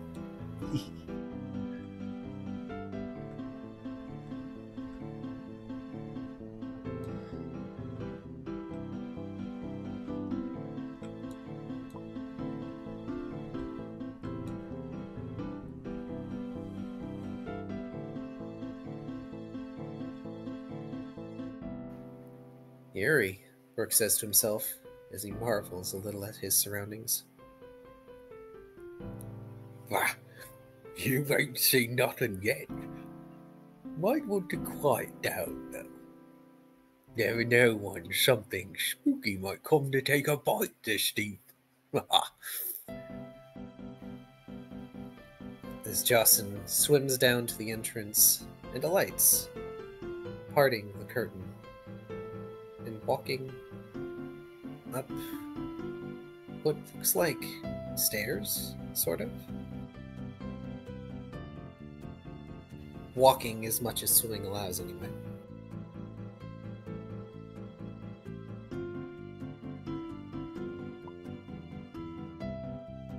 Brooke follows, taking a glance around in the dark waters before entering himself. In the distance, you can see the occasional glimmer of Pokemon that know how to make their own light in the dark waters, and perhaps the eyes of similar Pokemon who hunt them. Within, the walls are engraved and painted in strange designs with the same glowing ink from the talismans. A dark-sanded ramp leads in and around the spiral of the shell. Surprisingly, it brings one to the surface, a room that would otherwise be spacious if not for its clutter. In the center of the room sits a cauldron cradled in large aquatic bones, and the various shelves and tables are covered in things you cannot even imagine the uses of. Amulets of clampearl shell and sable-eye gems, strange coral and stone lamps filled with gleaming spheres that give off the feeling of watching you, large capsules filled with eerie, green glowing liquid and dark floating shapes. This and more crowds the space. Beyond the cauldron, which bubbles low and ominous, is a counter, or perhaps an altar, with satin cloth draped over it, embroidered with twisting designs in lavender.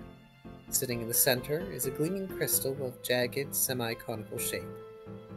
A pair of tall candles sits at either end of this table, lit with lavender-hued flame.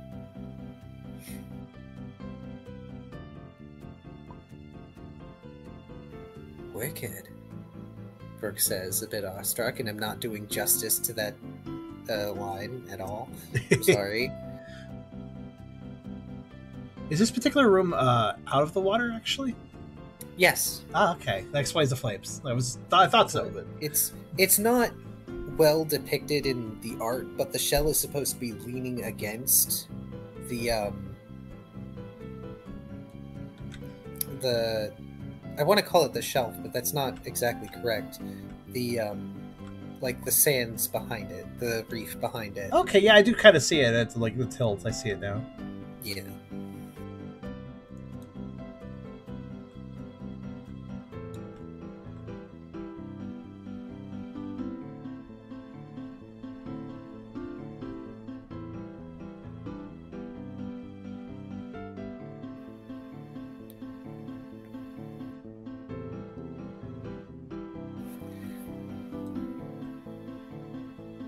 And suddenly Jocelyn blurts out, "Curses!" Now where are they?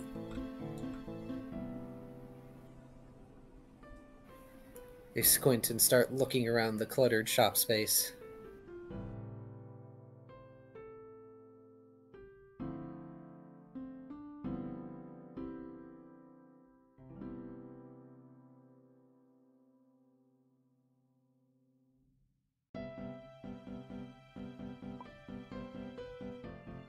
Brooke starts snooping around as well, although he isn't sure what he's looking for.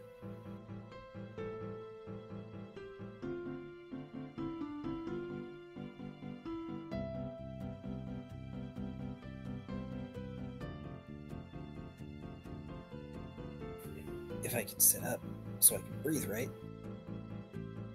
Okay, that's kind of creepy. I was doing the exact same thing. What was the timing of that?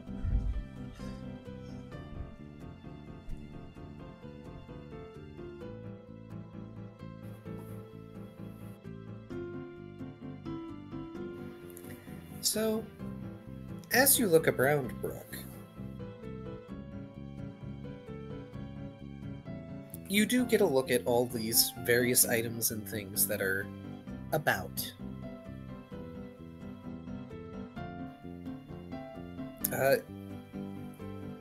But you pass by, hanging on a wall, apparently draped on like the handle of a cupboard of some kind, with a bunch of like glowing vials inside it. But draped on its handle is a heavy-looking coat made of what looks to be some sort of rough hide adorned with similar trinkets and talismans like those that are on the conch shell outside the storefront.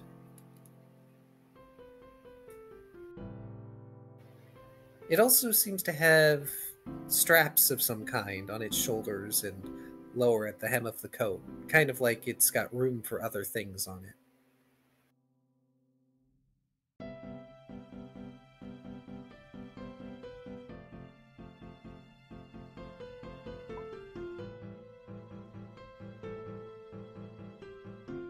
So, this friend of yours, are they usually open to visitors? Brooke looks over the coat.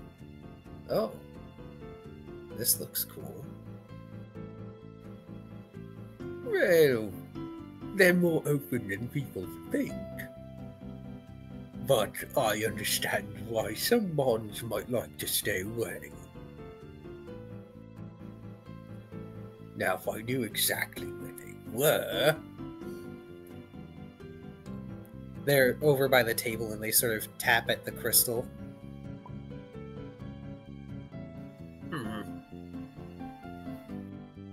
Hello? Tap, tap, tap. Oh, Brooke just picks up the coat? Sure. It is actually a fairly heavy coat. Like, have you ever worn a trench coat? Yeah, it's kind of that. Only when I was about 4 or 5, I was trying to sneak into an R-rated movie, and I had someone else up on my shoulders. They were the head, and they had a fake mustache on. Wait, really? I can't ever tell of him if he's telling the truth sometimes. No, I thought that one was too outlandish to be true. No, I'm describing a freaking a classic bit.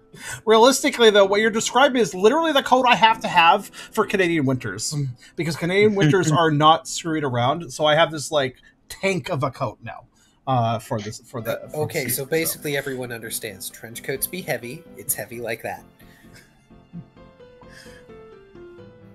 Pretty into the Matrix, so you did buy a trench coat. That's fair, but also the way it's designed, it reminds you, specifically Brooke, of an old-timey pirate's coat, effectively. Like the way the hide has been molded for the lapels and for the cuffs and everything. Okay, now he's just gonna steal it.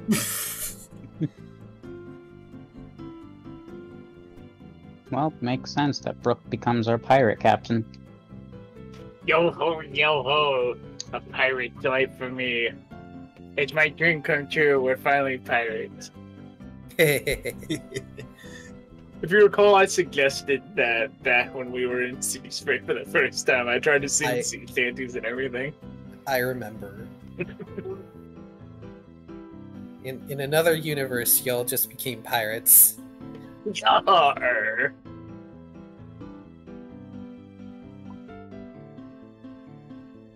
wonder if the seamstress made this one too, Brooke says. He considers whether or not he'll try it on. That is a 6. Absolutely puts it on. Yes! Leave it to Brooke to make my day.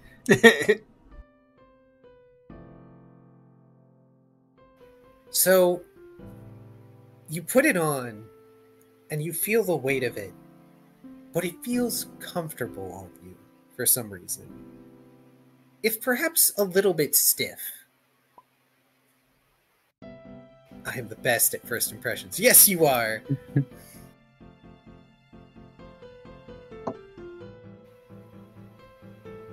But yeah, it feels just a little bit stiff at the moment. And then Jawson sees you, and he opens his mouth to say something, looking kind of, maybe actually a little bit scared.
This is nice, Brooke says. Kind of works his shoulder to loosen it up a little bit. Oh, what? Don't worry, I was going to put it back. I should hope so. Hello? Is anyone there? Wow, Master said you were dense. I didn't believe her.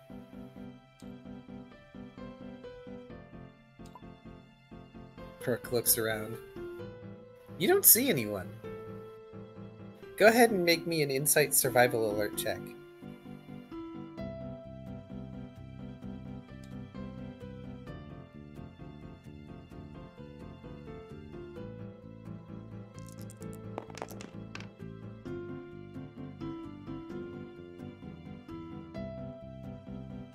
So you notice the crystal on the table wobbles a bit, and then it sprouts limbs, and 2 eyes open up.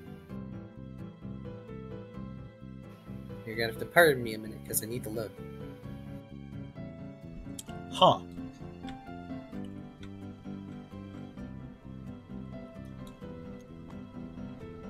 You do need to load. Why are you loading? Oh, that's why.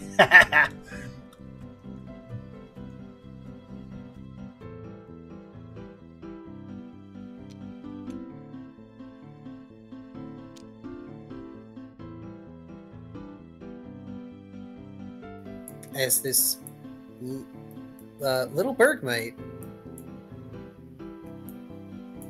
stares at the two of you from on top of the table.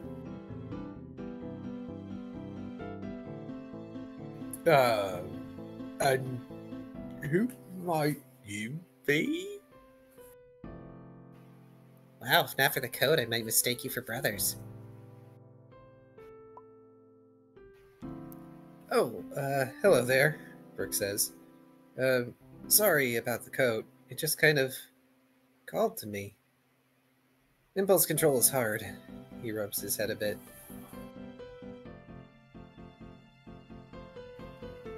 The Bergmite blinks a bit. Oh.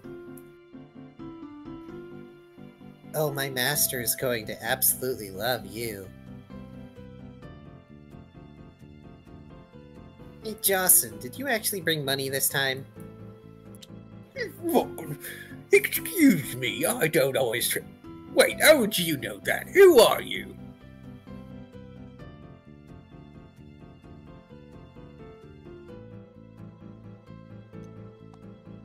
Unfortunately, he spent all his money on a nice tailor last night. And then the skitty arrives. No, not really.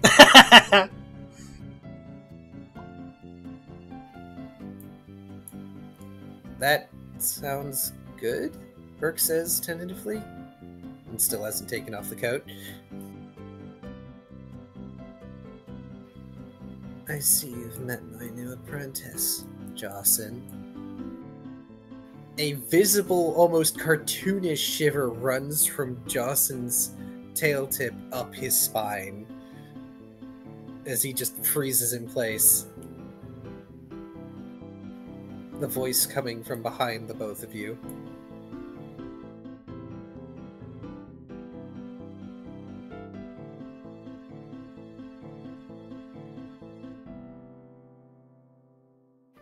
When you turn to look, it's a Cursula.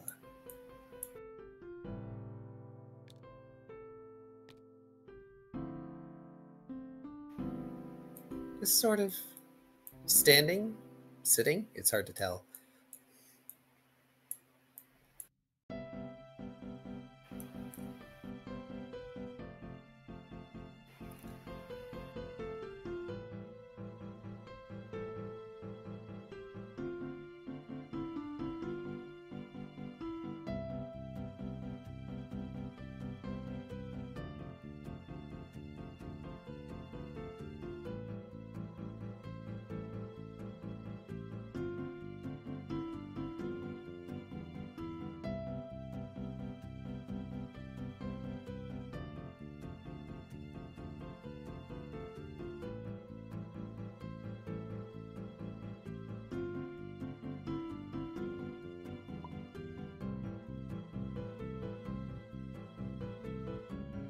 Brooke startles at the sound of the voice behind him and laughs nervously. All these jump scares. This place really lives up to the vibe. Thank you. I cultivated it very carefully. Hello, Karserus.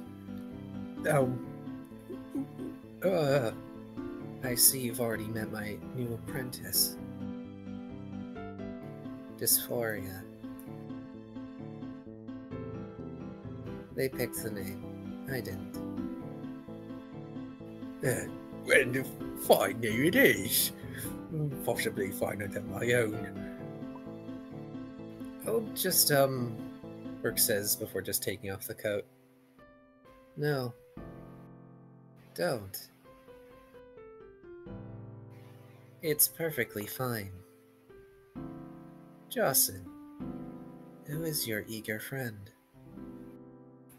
Well, this is Brooke, and we were sort of hoping that you might be able to help him with something of the more magical sort. Ah. Then you have come to the right place. Welcome, Brooke, to my curio shop, the Ebbing Tide. Dark Souls area title, go.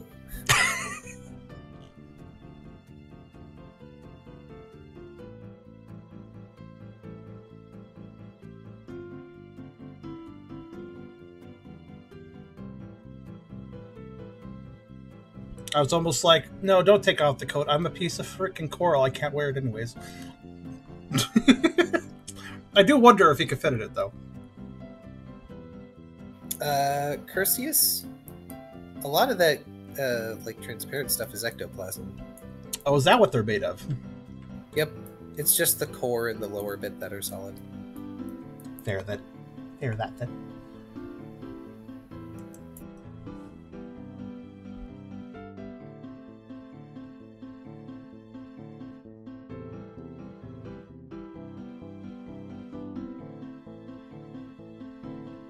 And to answer Keshketu's question, they are not currently underwater.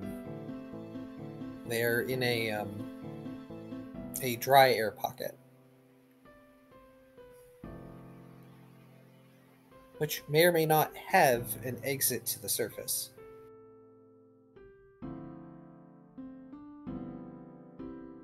That is a good point. If they if Bergmite leaves, it probably is like a tether, or it just goes immediately bobbing the surface. Granted, I guess if it needs the surface, that's an easy way for it to do so.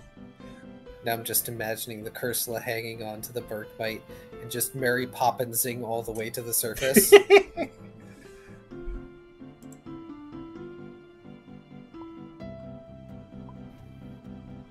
Brooke stops taking off the coat. Wow, I'm gonna word salad, damn. Brooke stops taking off the coat for a moment and almost motions for a handshake that eventually settles on a bow. Yeah, I'm Brooke, leader of Team Cheer of the Pioneering Club. Jocelyn told me you might be able to help me with this. And then Brooke takes out the diamond. Fancy. I see you've already started the steps to prepare the stone for the move.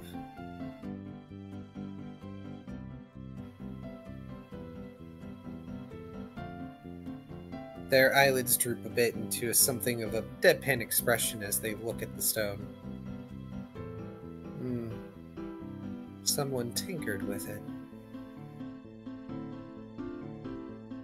Interesting.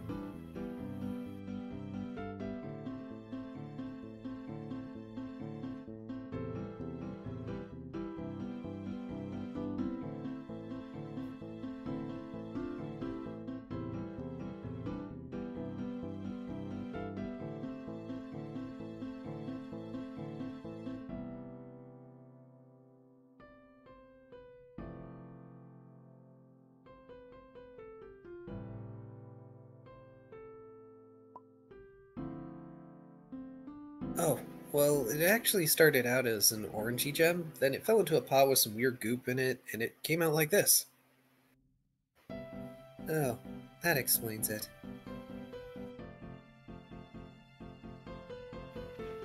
Does it, though? Not at all, but they don't care. Really just to them, it explains everything. Really rolled a nat 20 on the accidental alchemy that was done with that.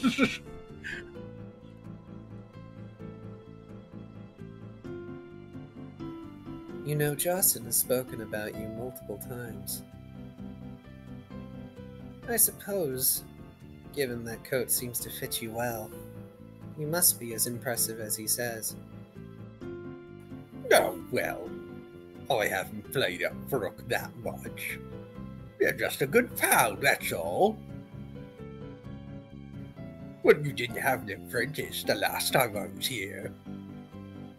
And when was the last time you were here? That's not the point.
And in the interim, I just want to say I hope everyone is having a good night.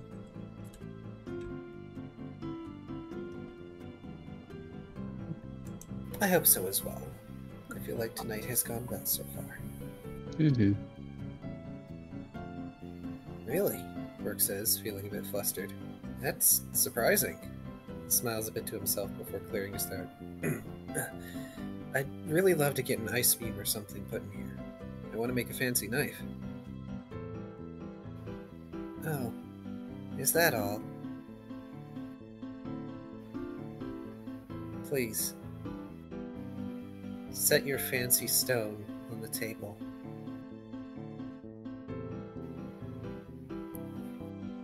Oh, aren't you going to charge him? Why? Using a move costs nothing. It's not like we're going to lose access to it.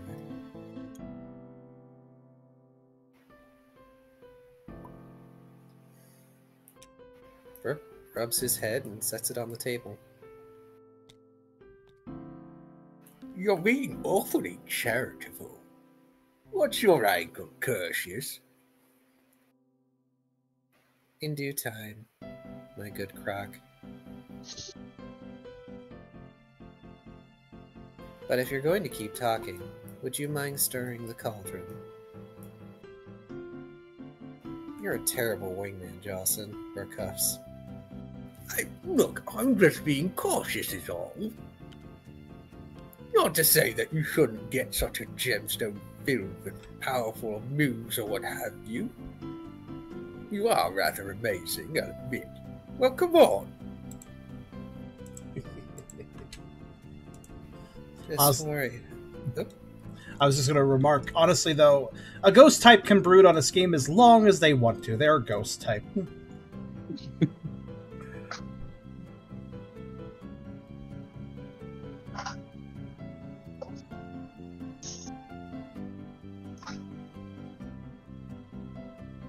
Look, Jocelyn's trying. You have a brain the size of an orange and a heart the size of a grapefruit.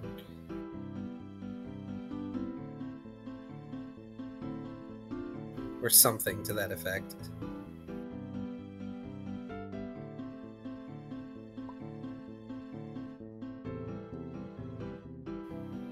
Brooke grins. I guess it's probably not bad to have someone like me in your debt.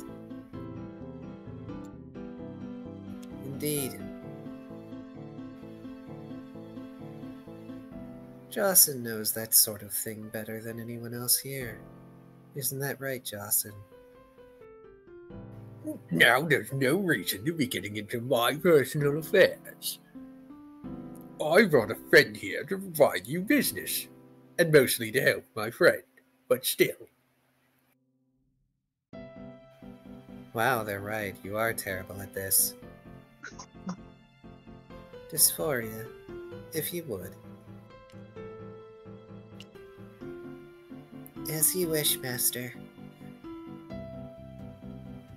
And the little icy horn that the Bergmite has starts to glow in a rainbow of colors. And then it coalesces into a frosty point at the tip. And it blasts the diamond.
Brooke feels a chill as the air suddenly gets colder.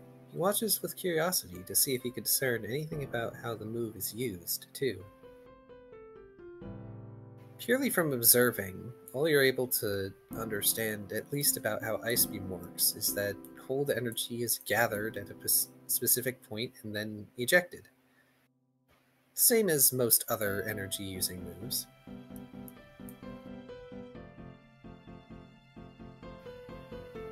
The Bergmite, Dysphoria, sustains the beam for a good while, ending up gathering frost on the table's cloth. Not that the proprietor of this strange curio shop seems to mind. Feel free to look around. Bring me anything you want to know about. I'll happily tell you what it's worth.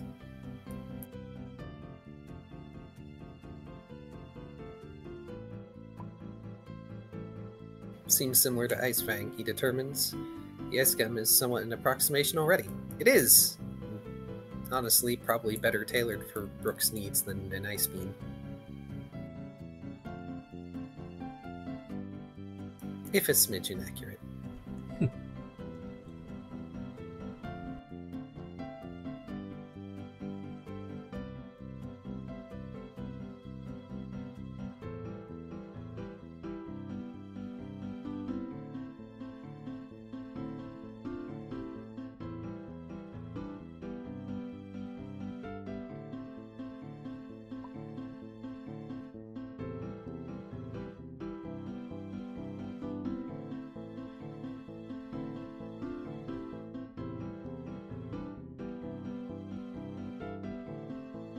Brooke does glance around the place to see if anything else catches his interest.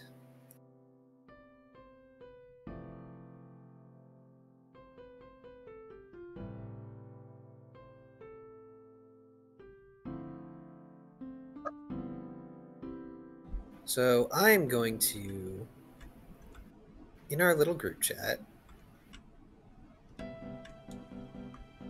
give you a list of names of the items and their pricing. Ah. But I was curious. I was curious what kind of curio shop it was. I'm not going to tell you exactly what they all do. Let's take a look here. Yeah, Brooke has a little money. Do you create these things yourself, or do you salvage them from shipwrecks or something? He asks curiously. A little of column A, a little of shipwreck B. You'd be surprised how little of this stuff I actually need to rip out of a body. Would you please not disturb my friend? They seem perfectly fine.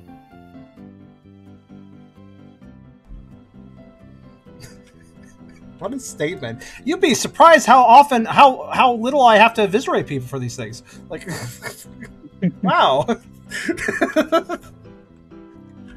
Ah, shoot! I hit it.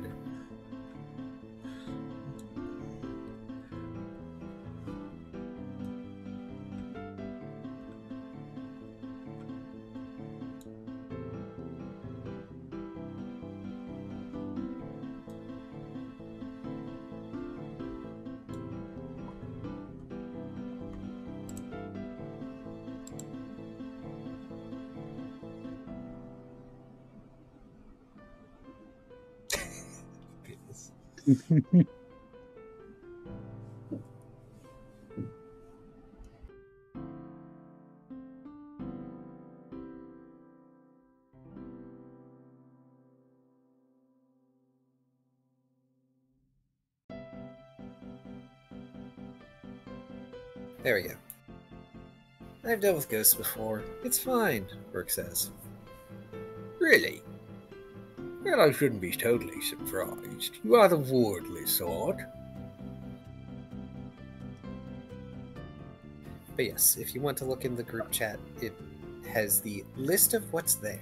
Should I read them out for the audience, or should they be a secret? I'll read out the names, but Okay. the names and prices are there for you guys. I feel like the audience is going to ask what are the items, so...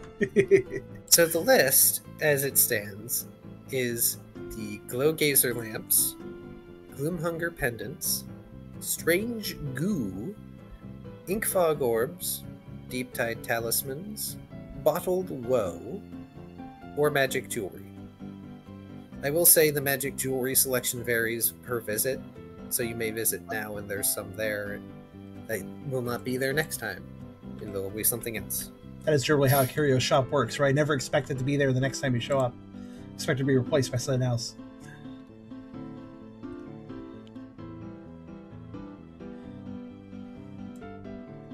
Love those eclectic shops in real life, honestly. I actually love browsing them. So, if anything interests you, bring it to Karserus, and they will expound a little on what it does.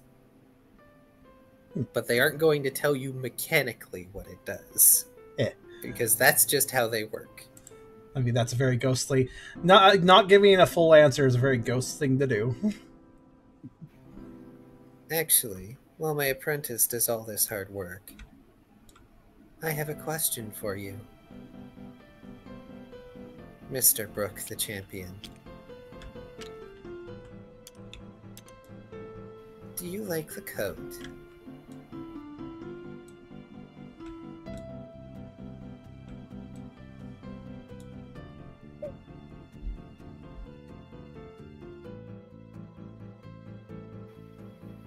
The Cursula actually smiles, and it's kind of one of those small, unassumingly creepy smiles.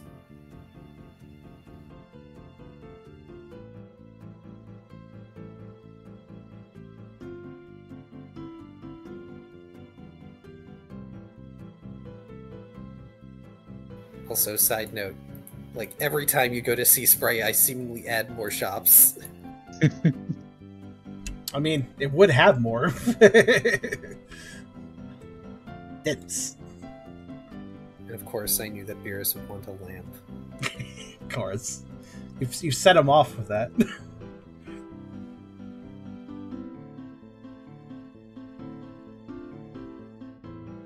And I noticed your comments earlier about the Shadow Man from The Princess and the Frog. That is exactly the vibe I was going for, so I succeeded. Nice. Yeah, good call. Brooke looks up. Oh, shoot. I forgot I was wearing it. Yeah, it's really cool. I've not seen anything like it since, well, for a long time. Looks it over. Does it do something? It does a few things. But as you can probably tell, it's not entirely complete. It always manages to find its way back to me, somehow. Even Jocelyn had it once. Not that it ever fit him like it does you. Jocelyn squints, his brain working to figure out if that's a jab at his size.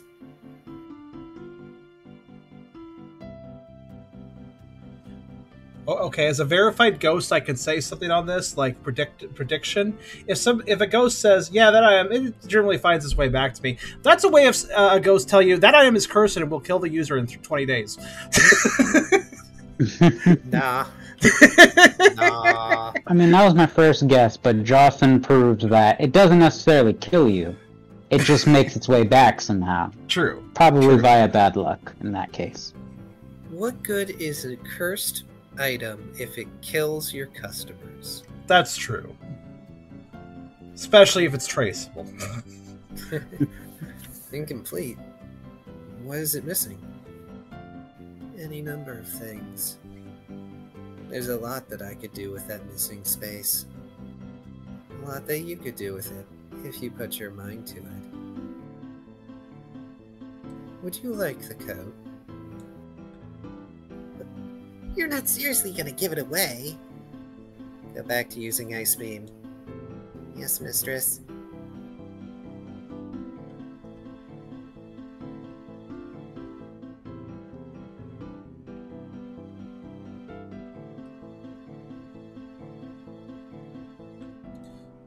Also, real talk, I feel like a bit of an idiot. I just only now, I played Sword Shield. I only now noticed the openings in front of Cursola's thing is a face.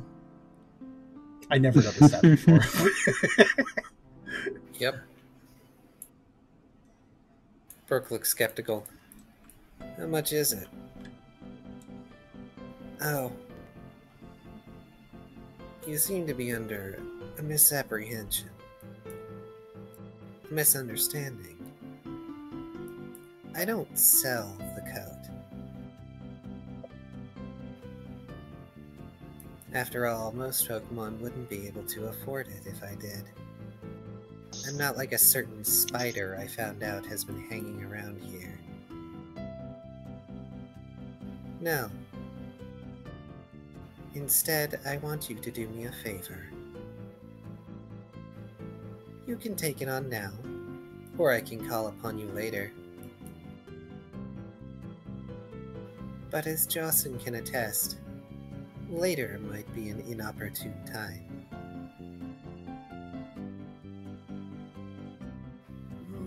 Well, I knew you was up to something, Karserus. You always are.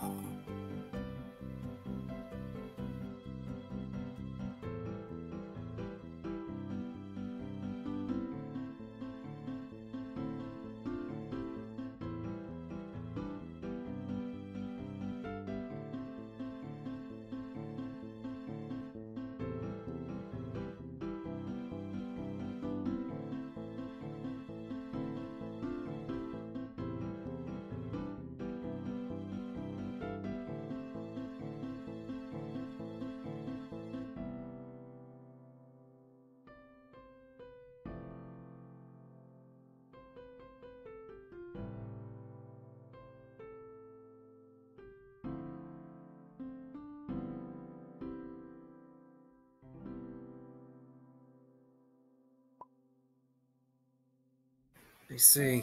I sort of expected as much, Brooke says. He smiles. Alright. For your services in the coat, I'll agree to one favor. Excellent. I'm sure we'll both find this beneficial.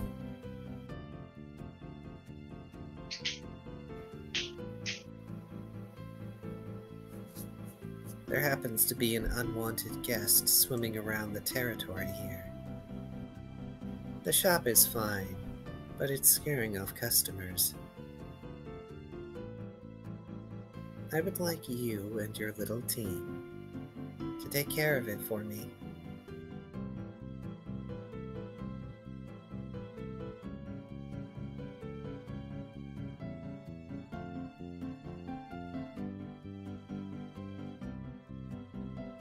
I wonder.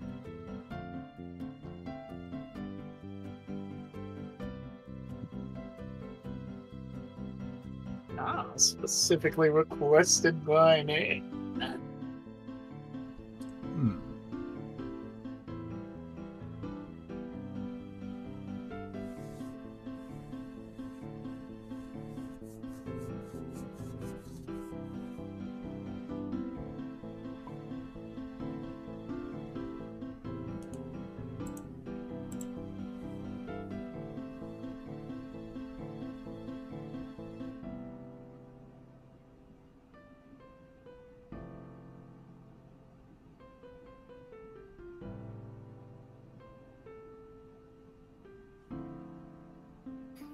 Most of my team are air breathers, but I think we can probably do something about it, Brooke says. Consider it mission accepted. Perfect. And don't worry about breathing air. I have something for that. Would you mind, Jocelyn? You're faster than I am. Oh, what a blessing that is. There you come chasing me down on land. Why would I ever do that? You've never given me a reason. Ugh. In the cupboard he took the coat from. Left door.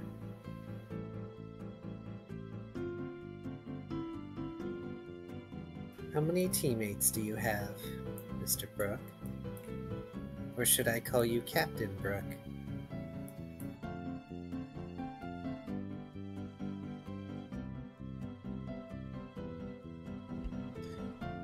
As an aside, while I did say that Tucker is going to spend a lot of time with Shaman, Tucker could totally be pulled aside for other activities. So he's just going to spend the majority of his time doting. I figured. At least for today. But yeah, at least for right now. Tomorrow we'll see.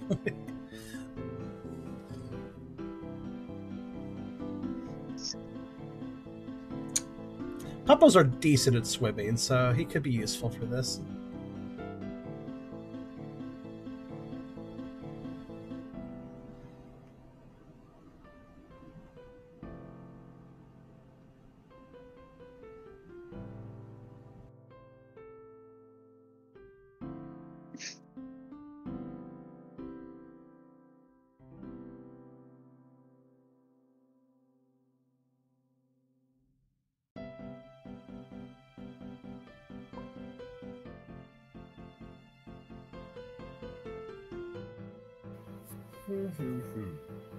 Doesn't sound bad. Maybe once I've earned it, though, says. We have several members here in town, but I'll say 4 max, including me. Take 3 of the necklaces, Jocelyn. I can count, thank you. I just reached 100 yesterday. He says, pulling out 3 necklaces, each one having what looks to be a semi-transparent pearl on it. Bringing them over and setting them on the table. It's at this time that the little apprentice, Bergmite, seems to be finished with your gemstone, Brooke. The diamond now has a cold light that radiates from it. Though, unfortunately, the cloth is now covered in a light layer of frost.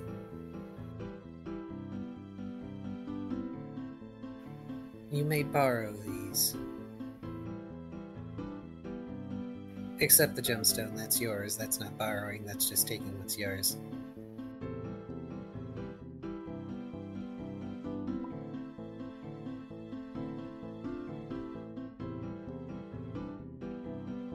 Brooke is reassessing his impression of Jocelyn, though it is no less respectful. Hey, you don't have to be smart to be cool. Look, Jocelyn is cool, and he can be smart. It's just half the time he's basically a himbo. I imagine him being a himbo.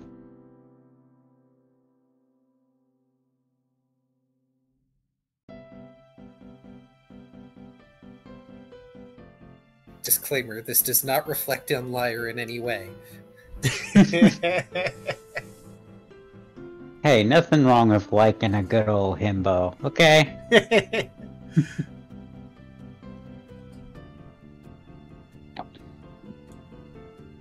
I always value personality over intelligence. I mean, I'm a freaking dog. I mean, come on.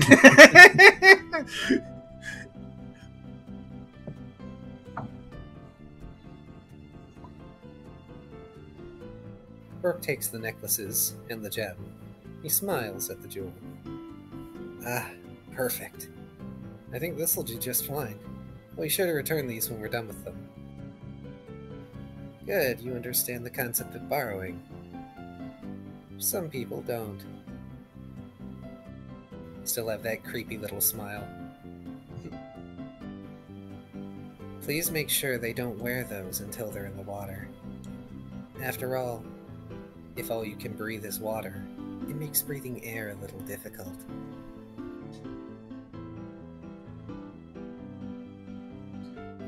My God. Brooke nods. Noted. So did you find anything you would like to actually buy? Tone, dysphoria. Sorry. Mr. Karserus.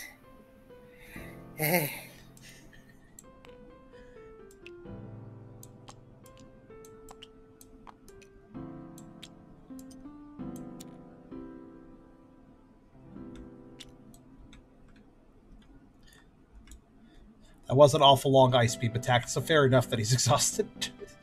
Mm-hmm. Also, I just had this like thought: these necklaces would be the biggest troll just like leave out somewhere with no context. Oh, that looked nice. That it's like the moment you put it on, like, what is going on? That's brutal.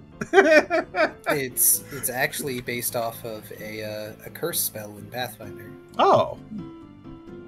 That I guess is it's a brutal curse. I mean, it's a curse by circumstance, really, right? Well, it's not. I assume it's not removable, though, as a cursed item, right? Oh yeah, these you can remove. Yeah, but like the one you're mentioning in Pathfinder. Oh no, curse is in like spell. Oh, okay. It's called Aboleth Loan. Ooh. And I think there's also an affliction version. But basically, yeah, you can't breathe air. You have to breathe water. It seems like a fairly effective spell if there's no body of water nearby and you try to take down something. There's a reason it's banned at a lot of tables, because not only is it a level 2 spell of all things... 2?! Because you take out a dragon with that! Nah, well, as a level 2 spell, the DC is very low. Oh, fair. But yeah, it's one of those things, like, it's normally banned at tables, but also most tables that I know of would not want the spell, because it's like, that's no fun. I use Suffocate. That's a totally other spell. Hey, I appreciate a salesman that knows their bottom line, Brooke smirks. I was curious about a few of these things, like bottled woe. Name alone sounds gnarly. Ah, yes. That one's actually fairly cheap to make.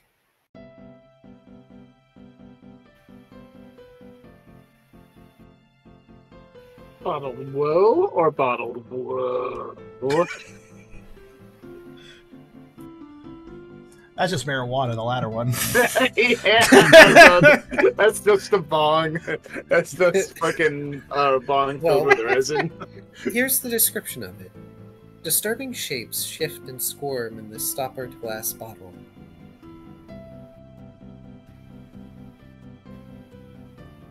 Literally it. Didn't give it too much of a description. When utilized carefully, you can direct misfortune upon your foes, or those you dislike, I suppose. But if you are moving in haste, beware that misfortune is not known for discretion. I always thought you had a rhyme going there.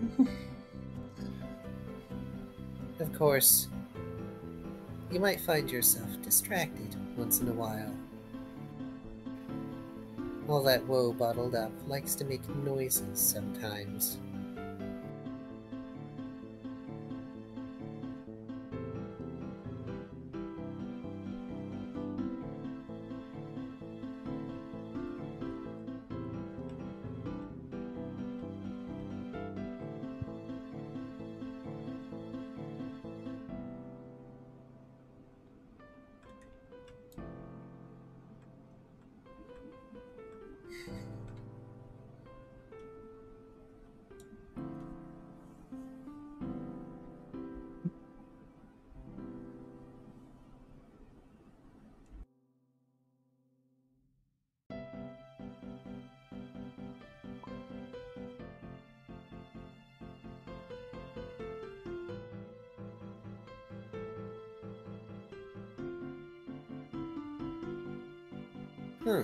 Could be useful. What about this lamp? He sets down the bottle. Probably a good idea, considering the bottle actually shakes a little bit and you can hear a tiny scream come from inside. Ooh.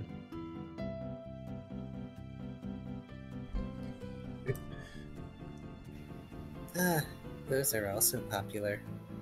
It might be useful while you're hunting in the dark waters. Brooke is fascinated by this place. I'm glad! I'm almost sad that the rest of the team aren't here. I want Ryde to experience it, because I know they could bring up the alchemy notes, because this place seems like it'd have an ingredient or two. Who knows, maybe you'll get the chance. Honestly, those pendants might be worth... The water-breathing... Basically, water-breathing pendants might be worth purchasing, too, if they're purchasable later. Random thought. Maybe. In fact, you'll find that the eyes of my lamps are good at finding things that are hidden. To my knowledge, no mon that's ever been caught in their light has gotten away unseen. Though unfortunately, the process to make them makes it so their eyesight isn't the best.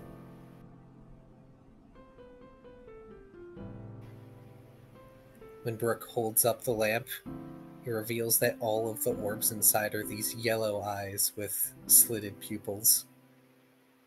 They turn to look at him.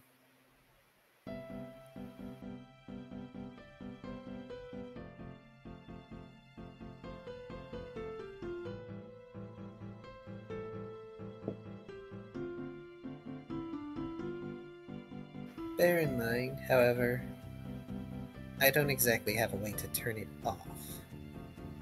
So if you're trying to sneak around, I would recommend leaving the lamp behind.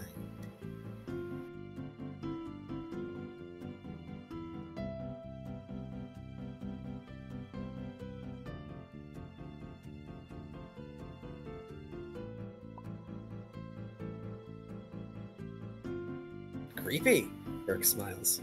No offense, I think I know someone who might like this. Maybe I'll bring them by later. We're always looking for new customers.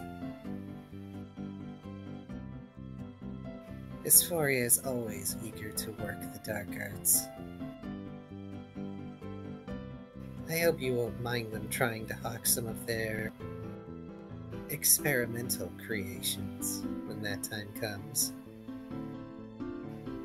They aren't that experimental.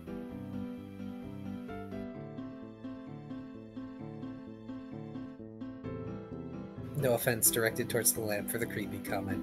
I don't know if the lamp can even be offended. It's a questioning if it has any sentience. That's a good question.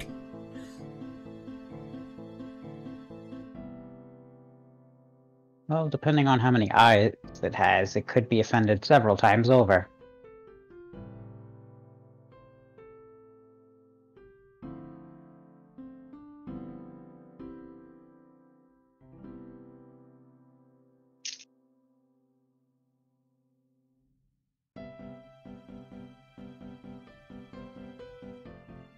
And I know Beerus would love it if you grabbed the lamp.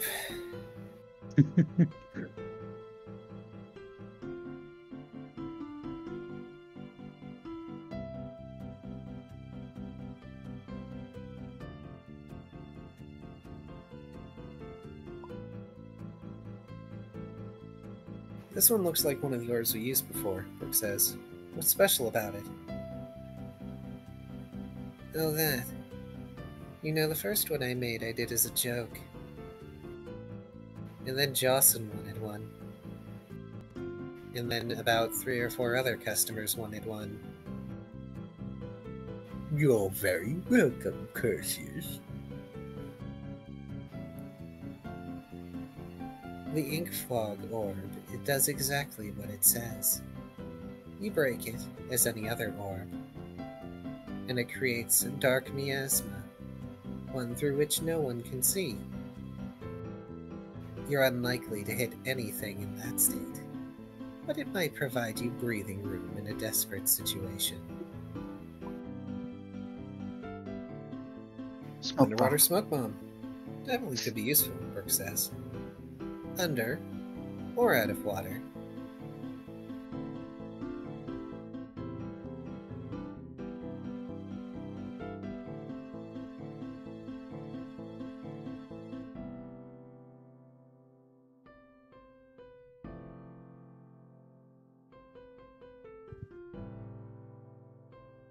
Time to draw an offended eyebrow on the glass of the lamp.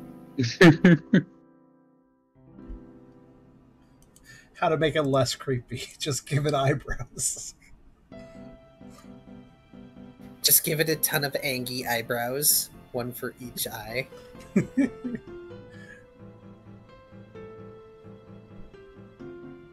Big ol' hot dog bun eyebrows. This one's just called Strange Goo, Brooke says. It's not very descriptive. By the way, the strange goo is all the glowing vials that were in the cupboard that the coat was hung on. Oh. Well, it's strange for goo to glow, isn't it?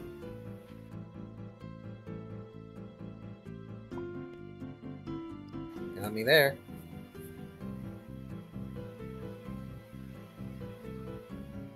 Those happen to be a byproduct of some sort of accident that happened while my adoptive daughter was around. Even I'm not sure what they'll do.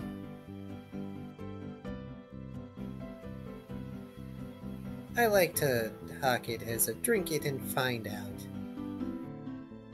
Works wonders for clients that like to gamble.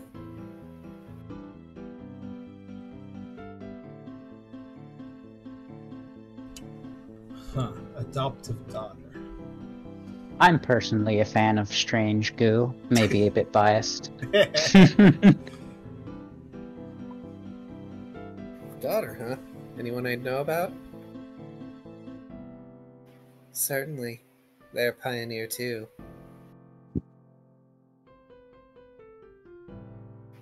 In fact, they're friends with some other kids that come from here. She visits now and then.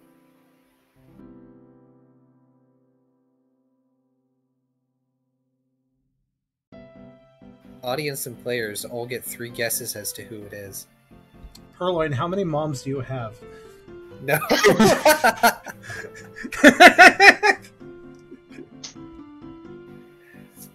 Would it happen to be a Lytton, Brooke asks? Oh, haters for you. He guessed it before you did. That's not fair. I'd never met them before.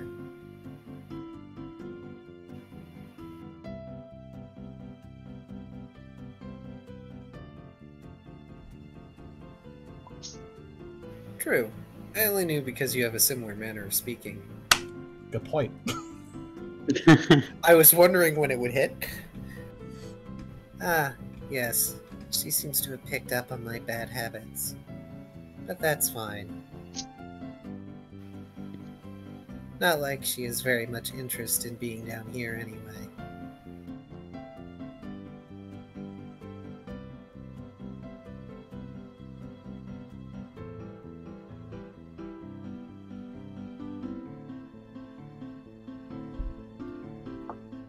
Something strangely wholesome about that. Like, I'm a ghost creature, but let me raise a kitty. I like that. I mean, she's a water witch. She has a black cat. I mean, Checks yeah, out. that does fit. Lytton is the closest thing to a black cat that Pokemon has, I'd say. I think. Black fire cat, too. Yeah. Imagine being a fire cat. The water is unattractive, Brooke says.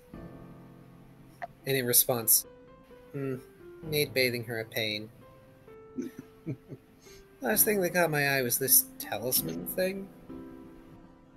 Ah, yes. I often use those to ward off the supernatural. Ironic, given they are a ghost type. Ghost repellent. But yes, a talisman of seaweed, fishbone, dead coral, and magenta glowing ink.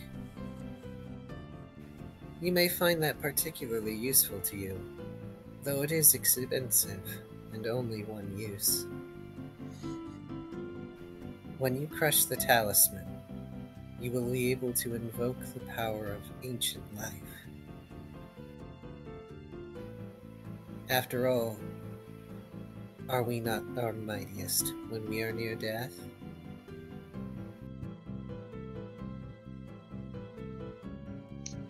I would take care, however. When you use this talisman, you are liable to pass out afterward.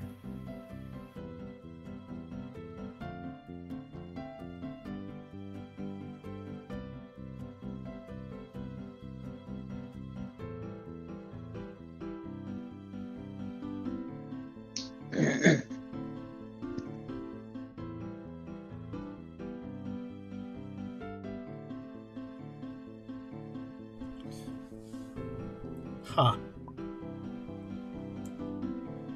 I was gonna say, like, huh, so Brooke was interested in everything he could afford except for one thing. I was like, find that interesting. Ah, yes. The pendant. I can just give her response on you asking about the pendant, if you like, so you don't have to type something. Because I know it takes a while, and we're also nearing the end of things. Oh, yes. Those are a bit more recent.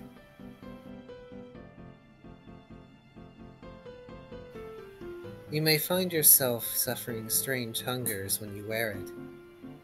But no ghost type, even myself, could be incorporeal near you. It could be useful if you're fighting phantoms.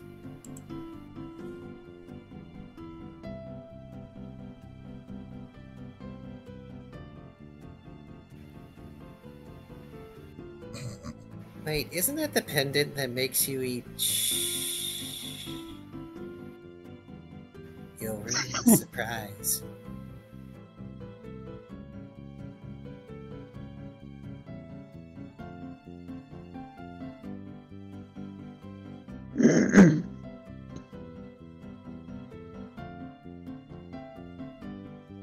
No, it's kind of odd, the fact that they have more than one item against ghost types, considering, you know, they're a ghost type. Really? More than one item? Well, you said the talisman, and then there's now the pendant. The talisman is... right, so their description of the talisman may not do it justice. But that's perhaps the one item I'm actually okay with telling Brooke what it does, and I will send it to Kyrio. Also, I'd counter argument. Wouldn't you want to sell things you're weak to and just get them out of there? And probably if the traveler is not going to be around. I'd probably not want to sell them around me. Like, what if they buy it, or try and use it against me? I'm a merchant. I wouldn't want people to use my own wares against me. But you're also the merchant. Nobody wants to mess with you because you can get more cool stuff in. I mean, you could just take out the merchant, then you got all their stuff. But you don't got their later stock. You're a bad magic item selling merchant if you don't have a way to shut that stuff down. Also, yeah. Hopefully it's not the ghosts. I've bitten a ghost once or twice. Not recommended, Brooke says. Not really. But you could probably stomach it better if you had that on. Master, you make it sound like you want yourself to die again. I can't. Don't you think I've tried? Master. Okay, joke in poor taste. I'm sorry, I've used the image as the table. No, it's my fault. I should have been locking it a long time ago. We get Bergman out of there. Bergman keeps burying into it, so I can't grab him.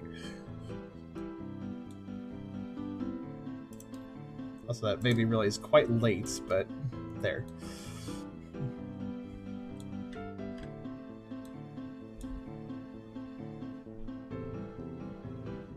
Oh, hey, I've been promoted. Yeah.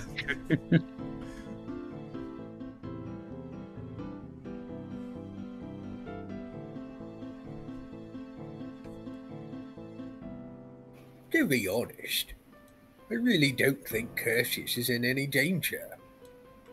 Why, I'm sure if someone decided to go up against them in their own shop, they'd just be added to the wares.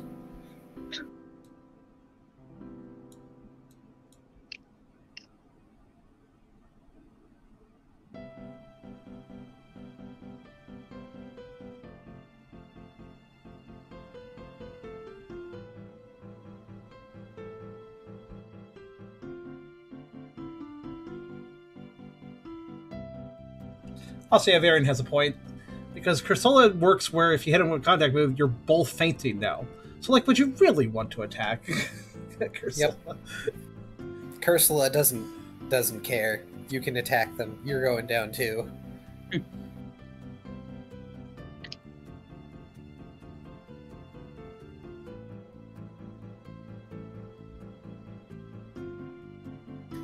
case anyone hasn't noticed throughout all these descriptions, all of these items come with a drawback. I think I'll take the lamp.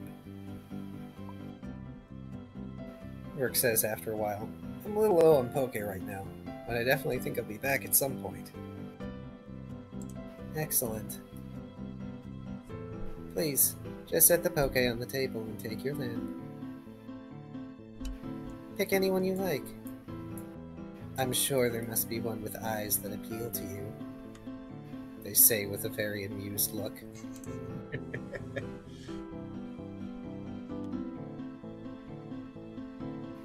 Oh, and feel free to take the back way out if you like.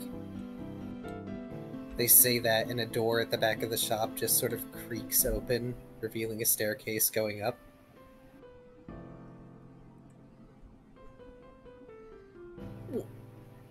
What? Jawson's jaw just hanging slack.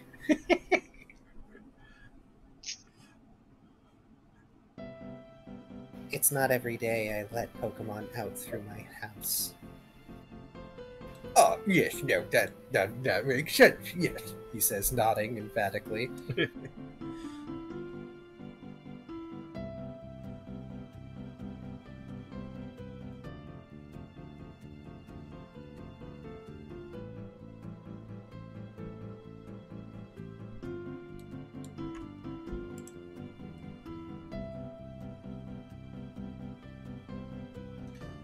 The lamp's downside of always being on can be mitigated by having some sort of covering made for it. Or low-tech solution drape something over it. Indeed. There are ways to mitigate the drawback.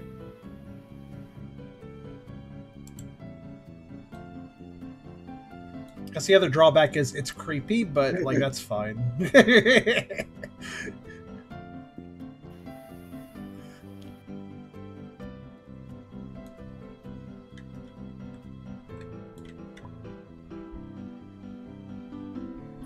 I appreciate it. Nice doing business with you, Brooke says. Thanks a ton. It'll really help. Good luck with that shiny knife of yours, Mr. Buck. And please, don't be a stranger. Feel free to drag Jocelyn with you next time, too. But I don't have anything I need to buy. Are you sure? I'm certain you'll find something that you want next time. Oh yes, I'm absolutely certain. He squints.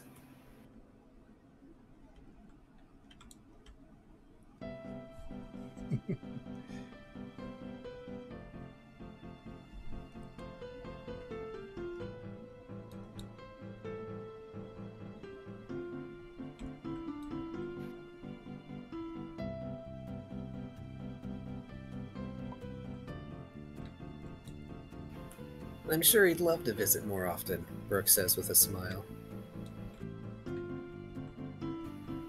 Bah! First you helped set me up on a date with a nice sauce-fuck, and now you're going to drag me back to this creepy place. I suppose it's alright that karma balances out in the end.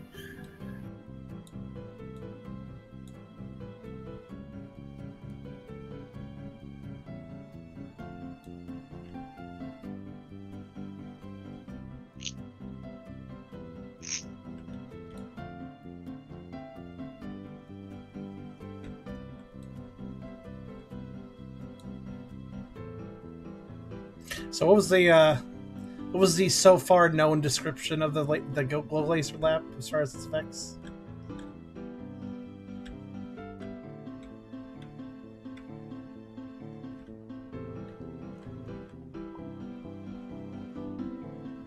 Brooke chuckles. Thanks for showing me this place. It was beyond expectation. The main thing is that it's kind of like an old Victorian style handheld lantern. You know, the one that had, usually they're like hexagons with like hexagonal panes of glass, but With a instead handle of on like the top. Yep, handle at the top. But instead of like fire inside, there's a bunch of glowy orbs that are just eyes. And it's made out of like molded dead coral and some metal. It has I would presume it has a pretty decent light radius then, like for seeing things. Yes, it has a decent light radius, but the eyes themselves can only see so far. So they can't reveal invisible or stealthing or incorporeal what's-its at a terribly large radius. But it can actually detect that stuff if it's close. Yes. Nice. We can find secret walls of the dungeon now. There's certainly new treasure chests to find. Kingsfield. Makes me think of Kingsfield. There's an eye for that. But also, like, downside, it's always glowing. Plus side, it never goes out. So that's actually kind of cool. I'll just give this description to Kyrio. I see there is a new item card as well, so...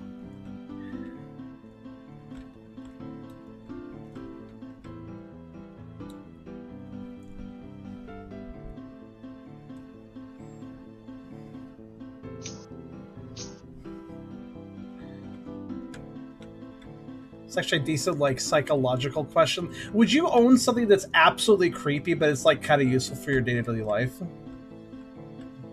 It depends what the creepy thing is, and like what its utility is. Harmless, but creepy. Like, either it looks creepy, or it does, like, unsettling whispers, or something like that. Again, but, like, it's also useful. Depend on what its use is, because if it's like, oh, this flashlight whispers to you. No, I don't want it. Because I'm already going to be in a dark spot if I'm using a flashlight. I don't want to hear whispers as I'm doing it. Brooke will head out with Jocelyn after saying their goodbyes. Are you going out the shop entrance, or are you going the back way? Before we close out for the night, because it's almost 10:30.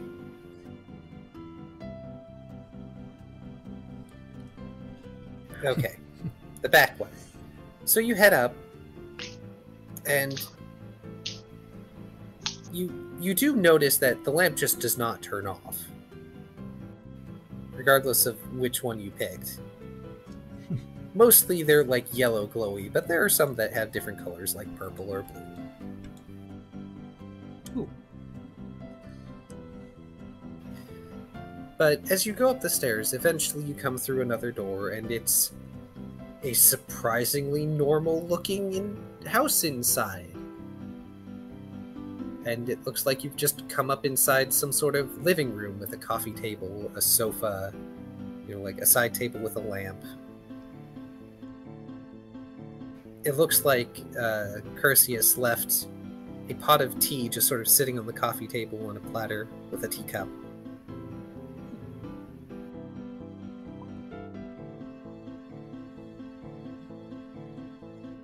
And from here you can see the front door, as well as more stairs that lead up to a second floor, and another door that probably leads to elsewhere in the house. I can see why it's not a common entrance. Yeah, because it's not a shop entrance. Brooke chooses not to be a snoop and heads out. Jocelyn follows you out, and you find yourself out on the streets of Sea Spray. You're very near to the shore area, though, unsurprisingly, since, well, the stairs were a bit of a ways. And it's not like you took any sort of winding, cavernous paths to get up here. In fact, it almost felt like it was too short for how deep the shop is.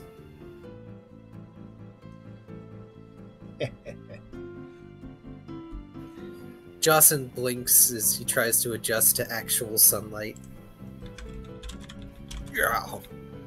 Well, that went a lot better than I thought it would, babbling Brooke. Maybe I should introduce you to my friends more often.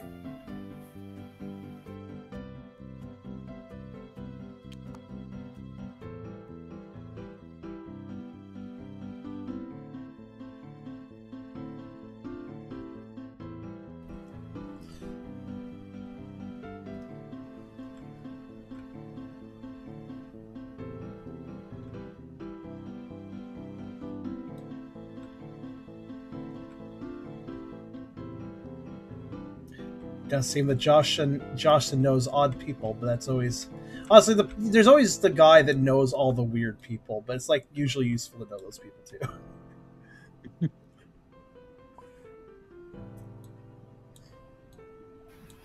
If they're all like that, then I think I'd enjoy that. Brooke grins. Seems like you have an interesting life. Well, some might say had. But there's more than a few reasons why Deadeye likes keeping me around. I might not be the smartest, but I've got a lot of experience where it counts.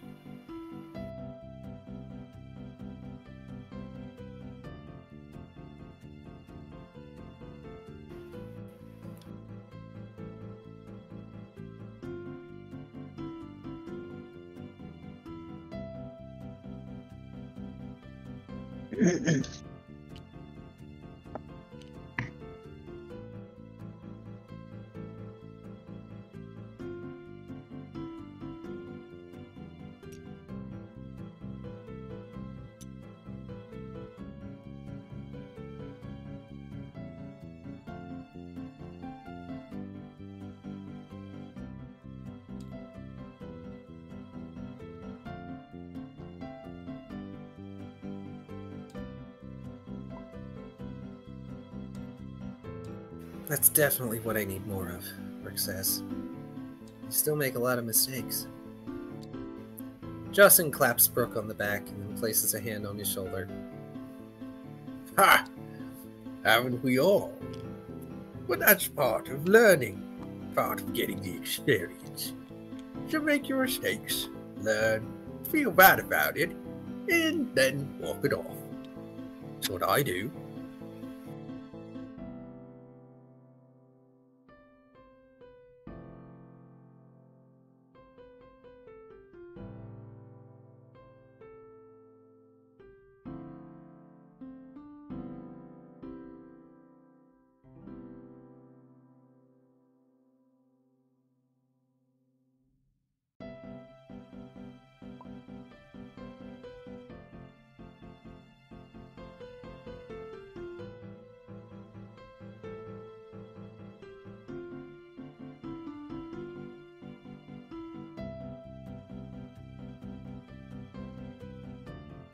Brooke smiles.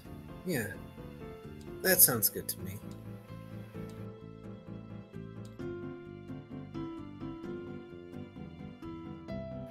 Whoops.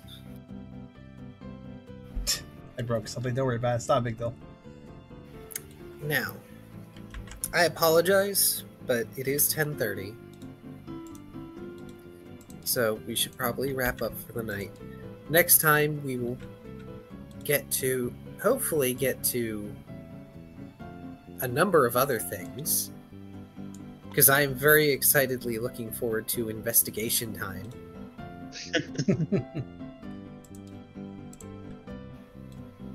And now I'm also looking forward to underwater shenanigans time. That will be interesting.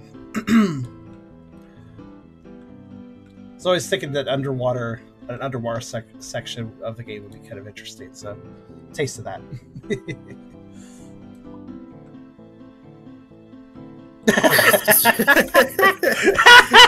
A little late for that one. I was wondering. I was also like, wow, those meetings go late. Like, I didn't say anything. But that's amusing. It's all good. Your vibe, it's fine. That's fine. That's okay. How about just next time we'll try to do Mike Vid. That's a good one. Hopefully it's possible. If possible. I apologize for not having more focus on Tucker, Ralph, and Ryda for like the last hour and a half at least. It's but okay. It is what it is. We had the R&R episode. This was Brooke's episode. And we'll have, you guys want to hit up next week for another episode?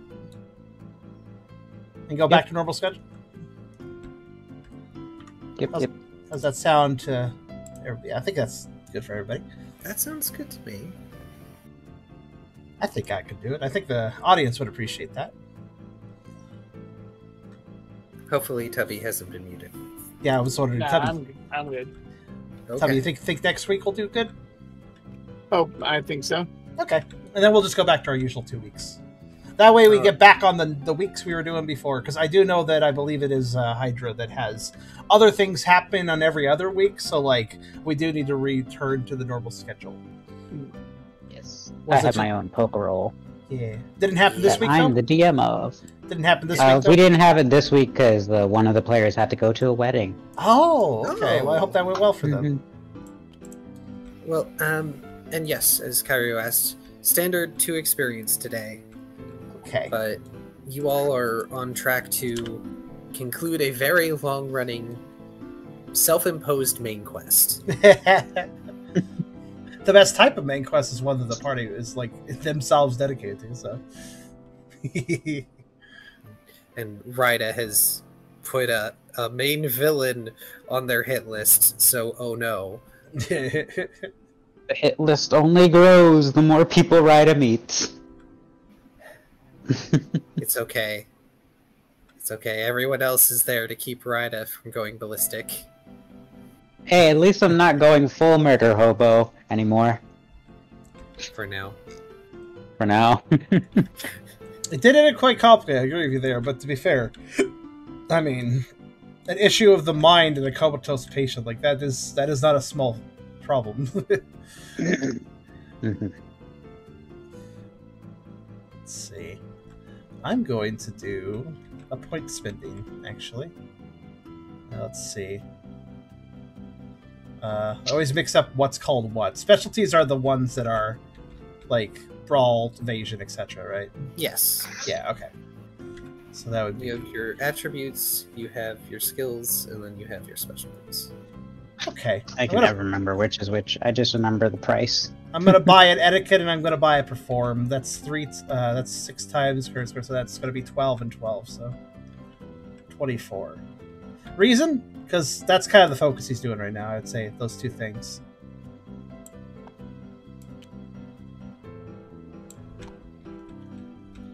Etiquette perform kind of makes sense for more emotional stuff. Both. Alright, 24 left. 24 less. It's gonna be 57, and then minus 4, so 53. Okay.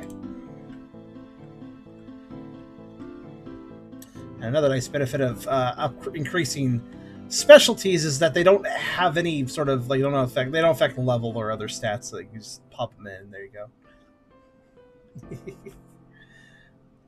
Does anybody else do anything with their sheets before I save? Don't believe I'm doing anything else. Did everybody add their 2 experience? Yes, I did. Okay. I have indeed. You have? Okay. Actually... Yeah? Oh, should I get stealth? I know Ryda's been getting more sneaky recently. Yeah, see, that's how I just kind of pay attention to what Tucker's doing. I'm like, oh, he's doing that a lot. I should put a point to that. Like, yeah, I think that it would make sense if Ryda got a stealth point. Yeah, because Ryda's started being a bit more sneaky, and, like, stealth rolls, they're not the best, but they're not the worst. And it's only 6, so... Okay, I mean, this is the nicest... Yeah, okay, go ahead. And also, I mean this in the nicest way possible, but Dilo, you have been for about 20 minutes saying that goodbye and you're leaving. Okay, go. Go then. Like, how many times can you say goodbye? I know the feeling. I'll say I have to go leave and do something like, you know, sleep or eat, but I'm still here. And that's why I ended up staying quiet, because I started doing this, like, no, I'll just stay quiet. Nobody has to know I'm still here. I got the stealth. Okay, I'll save the table. And Solid is right. Brought Hatterene to help the shaman, and Brooke and Jocelyn basically met Hag/Witch. They met not Ursula. Well, certainly a lot nicer than Ursula. Okay, September, or that's going to be October. October. There we go. There we are. Well, everyone, thank you very much for joining the game. Players, thank you for coming by. TM, again, thank you for a lovely session. That Skitty voice was amazing. Again, that was a highlight. Thank you very much. I feel like Skitty's an underappreciated Pokemon. Does anybody actually like use Skitty or Delcatty? I think they're not very good, if I recall, like on teams. But Unfortunately, we are a stock standard normal type Pokemon and not particularly good stat wise, I don't believe. But oh, we are kind of tanky, maybe.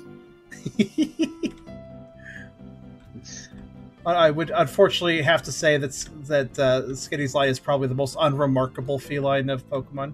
But that doesn't mean they're bad. It's just, yeah, unremarkable, I'd say. Skitty side quest. A Skitty side quest, you say? Maybe. I can only imagine. But whatever would a Skitty need? Yarn. Yes, yarn.